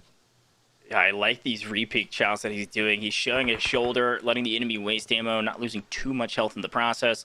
Zone is chipping away at them, but still fairly slowly as we work our way into the force zone. It's going to go a bit quicker, but still manageable, especially if you have the resources at hand. And it's just going to kind of outweight his opponents for a little while as they try to swim across. Aquaman certainly in his element if he decides to swim. We'll see if he can capitalize on that as we go over to Ghost Time. And in his sights up around the corner and over the hill, there's Bushka and company. Aaron Gell trying to grab a map 6 win to feel good about themselves going into the end of this event. It's an interesting zone at the moment. You can see it's starting to hurt some people. You see Avenger OP getting taken down by the zone. Juke's taken down finally by Pro Phoenix and HH24 as well. So it looks like Team Erangel's in trouble while Rolex, for his team Miramar, the last one standing, and he's trying to earn some points that aren't eligible any longer, but hey, he'll take it. Here's Brook AB. Looks like I'm getting kill Brook. Yeah, I want to see Brook here grab this kill. I'm getting word from production that Courage's team is dropping all loot and going for a heal off to try to win the game, which is an interesting strategy, and also a strategy that maybe is starting a bit too early, but we'll see. Maybe they're just going to drop everything and then fill their inventories up with as much healing equipment as possible. I mean, how long do you think they could last in that final zone that just chunks away your health? Well, it's interesting. We can't quite see how many meds he has because the giveaways are covering it, but I will say that this is a strategy that sometimes pro teams will take on Sandhawk. If they can find heals and loot, you can actually stay out in the blue zone while everyone else kills each other for quite some time. So it's been done before. Oftentimes you'll see a heal off strat get all the way up to about second place or so. But if they can get close enough to the zone to maybe get some shots off on a wounded final team, sure, it could be interesting. I'm not sure. We'll see how it plays out, but that's an interesting strat. Who do you think made that call? Do you think that's Shifan that's saying, hey, I know this strat exists. It's a meme last game. It's for a party. We've got UC codes going bottom of the screen. Is this our time to go for this? You know, I think after they lost a couple of players early in this one, potentially Rolex, maybe Shifan, you know, having the wherewithal to come up with a strategy like this. But you can see Rolex out in the zone healing at the moment. Again, fourth circle, awfully soon to be starting the meds. But, hey, if he's got enough of them, maybe he can outlast. I was going to say, I mean, I can imagine that working maybe circle 5 into circle 6, but of course you're at risk at getting shot, and it looks like Noob has spotted Team Erangel out in the zone, and should be fairly decently easy kills. Able to find Bushka, no problem. Looking for Brook, able to find Brook as well. And that should be Noob's 2 kills going to their squad. That's a total of 4. Great stuff there. I don't know if you still have me, Goj. Lost your sound from my end for a moment, but they did connect, and Bushka and Brook AB are out of it. So not too shabby here. Rolex going to heal up, and again, you can see that ticking awfully hard at the moment, so hopefully he's got a lot of meds to keep it going. Just barely stays in this one. He's got to have a ton of meds, and hopefully his team passed along theirs before he started this whole strategy. So they're way out. Pinon not able to get closer to zone, and they're down to 9 teams remaining at this point. They could maybe even just make it to top 5 or so, and I mean, of course, if their points were coming into play, you could start making some placement points. You're right. I mean, it is chunking away some health, and they started very early. If they potentially fully bumped everything up, and their entire backpack was full of meds, maybe they still survive this. But down to the final 8 teams, they need these teams to die quick. Absolutely. It looks like Calm here firing onto Fake as he tries to get off the ledge. Will he be able to get there? Oh my gosh, ran out of ammo. That's where those extended mags come in handy, kids. Make sure you pick those over the quick draws. Yeah, I was going to say, I mean, if any game is, if resource management is important in any game, it's PUBG, right? And PUBG Mobile in particular, because having those resources to do what Rolex is trying to do right now is important, of course, but also even the extended mags can win or lose you a gunfight, potentially even win or lose you a game. And good grief, Rolex has got to have a ton of meds. Look how far into the zone he is. I think he's over 1,000 meters away from the next circle, and he is just plugging along. So not likely that he makes it into the circle in this one, but look at this. He's to the fourth place now out in the circle. Only 7 alive. I'm blown away he made it this far, and if he still has plenty of meds, maybe his teammates died and left him all the meds, so it was all on one person. I mean, it makes sense. If they could come out with a second place finish here, I'm content with that, and I'm sure they will be as well. If they could somehow get first, sure, but you're going to have to out-heal your opponent, who hopefully doesn't have any meds as that final circle closes to nothing, but it's going to be tough. Hey, which team's going to go back all the way into Pine-On to try to take him down, you know? Heal strat going into the zone. All right, we got to take this guy down. He's got too many heals. We got to take him down. Yeah, no, I was thinking the same thing. I think he's definitely too far away to make that a reality, but we will see as our next circle starts to close. It finishes, he just barely gets the first one off. Once it closes all the way, I think he might be done for, but he's made it to top 4. I'm still impressed. This is wild. This is wild. He is getting these heals off one by one, and Desire has fallen to his death. It's fine. No big deal. When is he going to run out? How many heals did this man collect? This is incredible. He has been healing for a long time. I think on main broadcast, we've seen at least 30, right? I mean, it's got to be well over that if he's still alive, and that's just what we've seen on main. That's incredibly impressive. They looted very efficiently and then gave him all to Rolex and said, good luck. We'll see you in another life. That is absolutely wild. So Rolex still in. Again, these teams choosing not to fight at this point.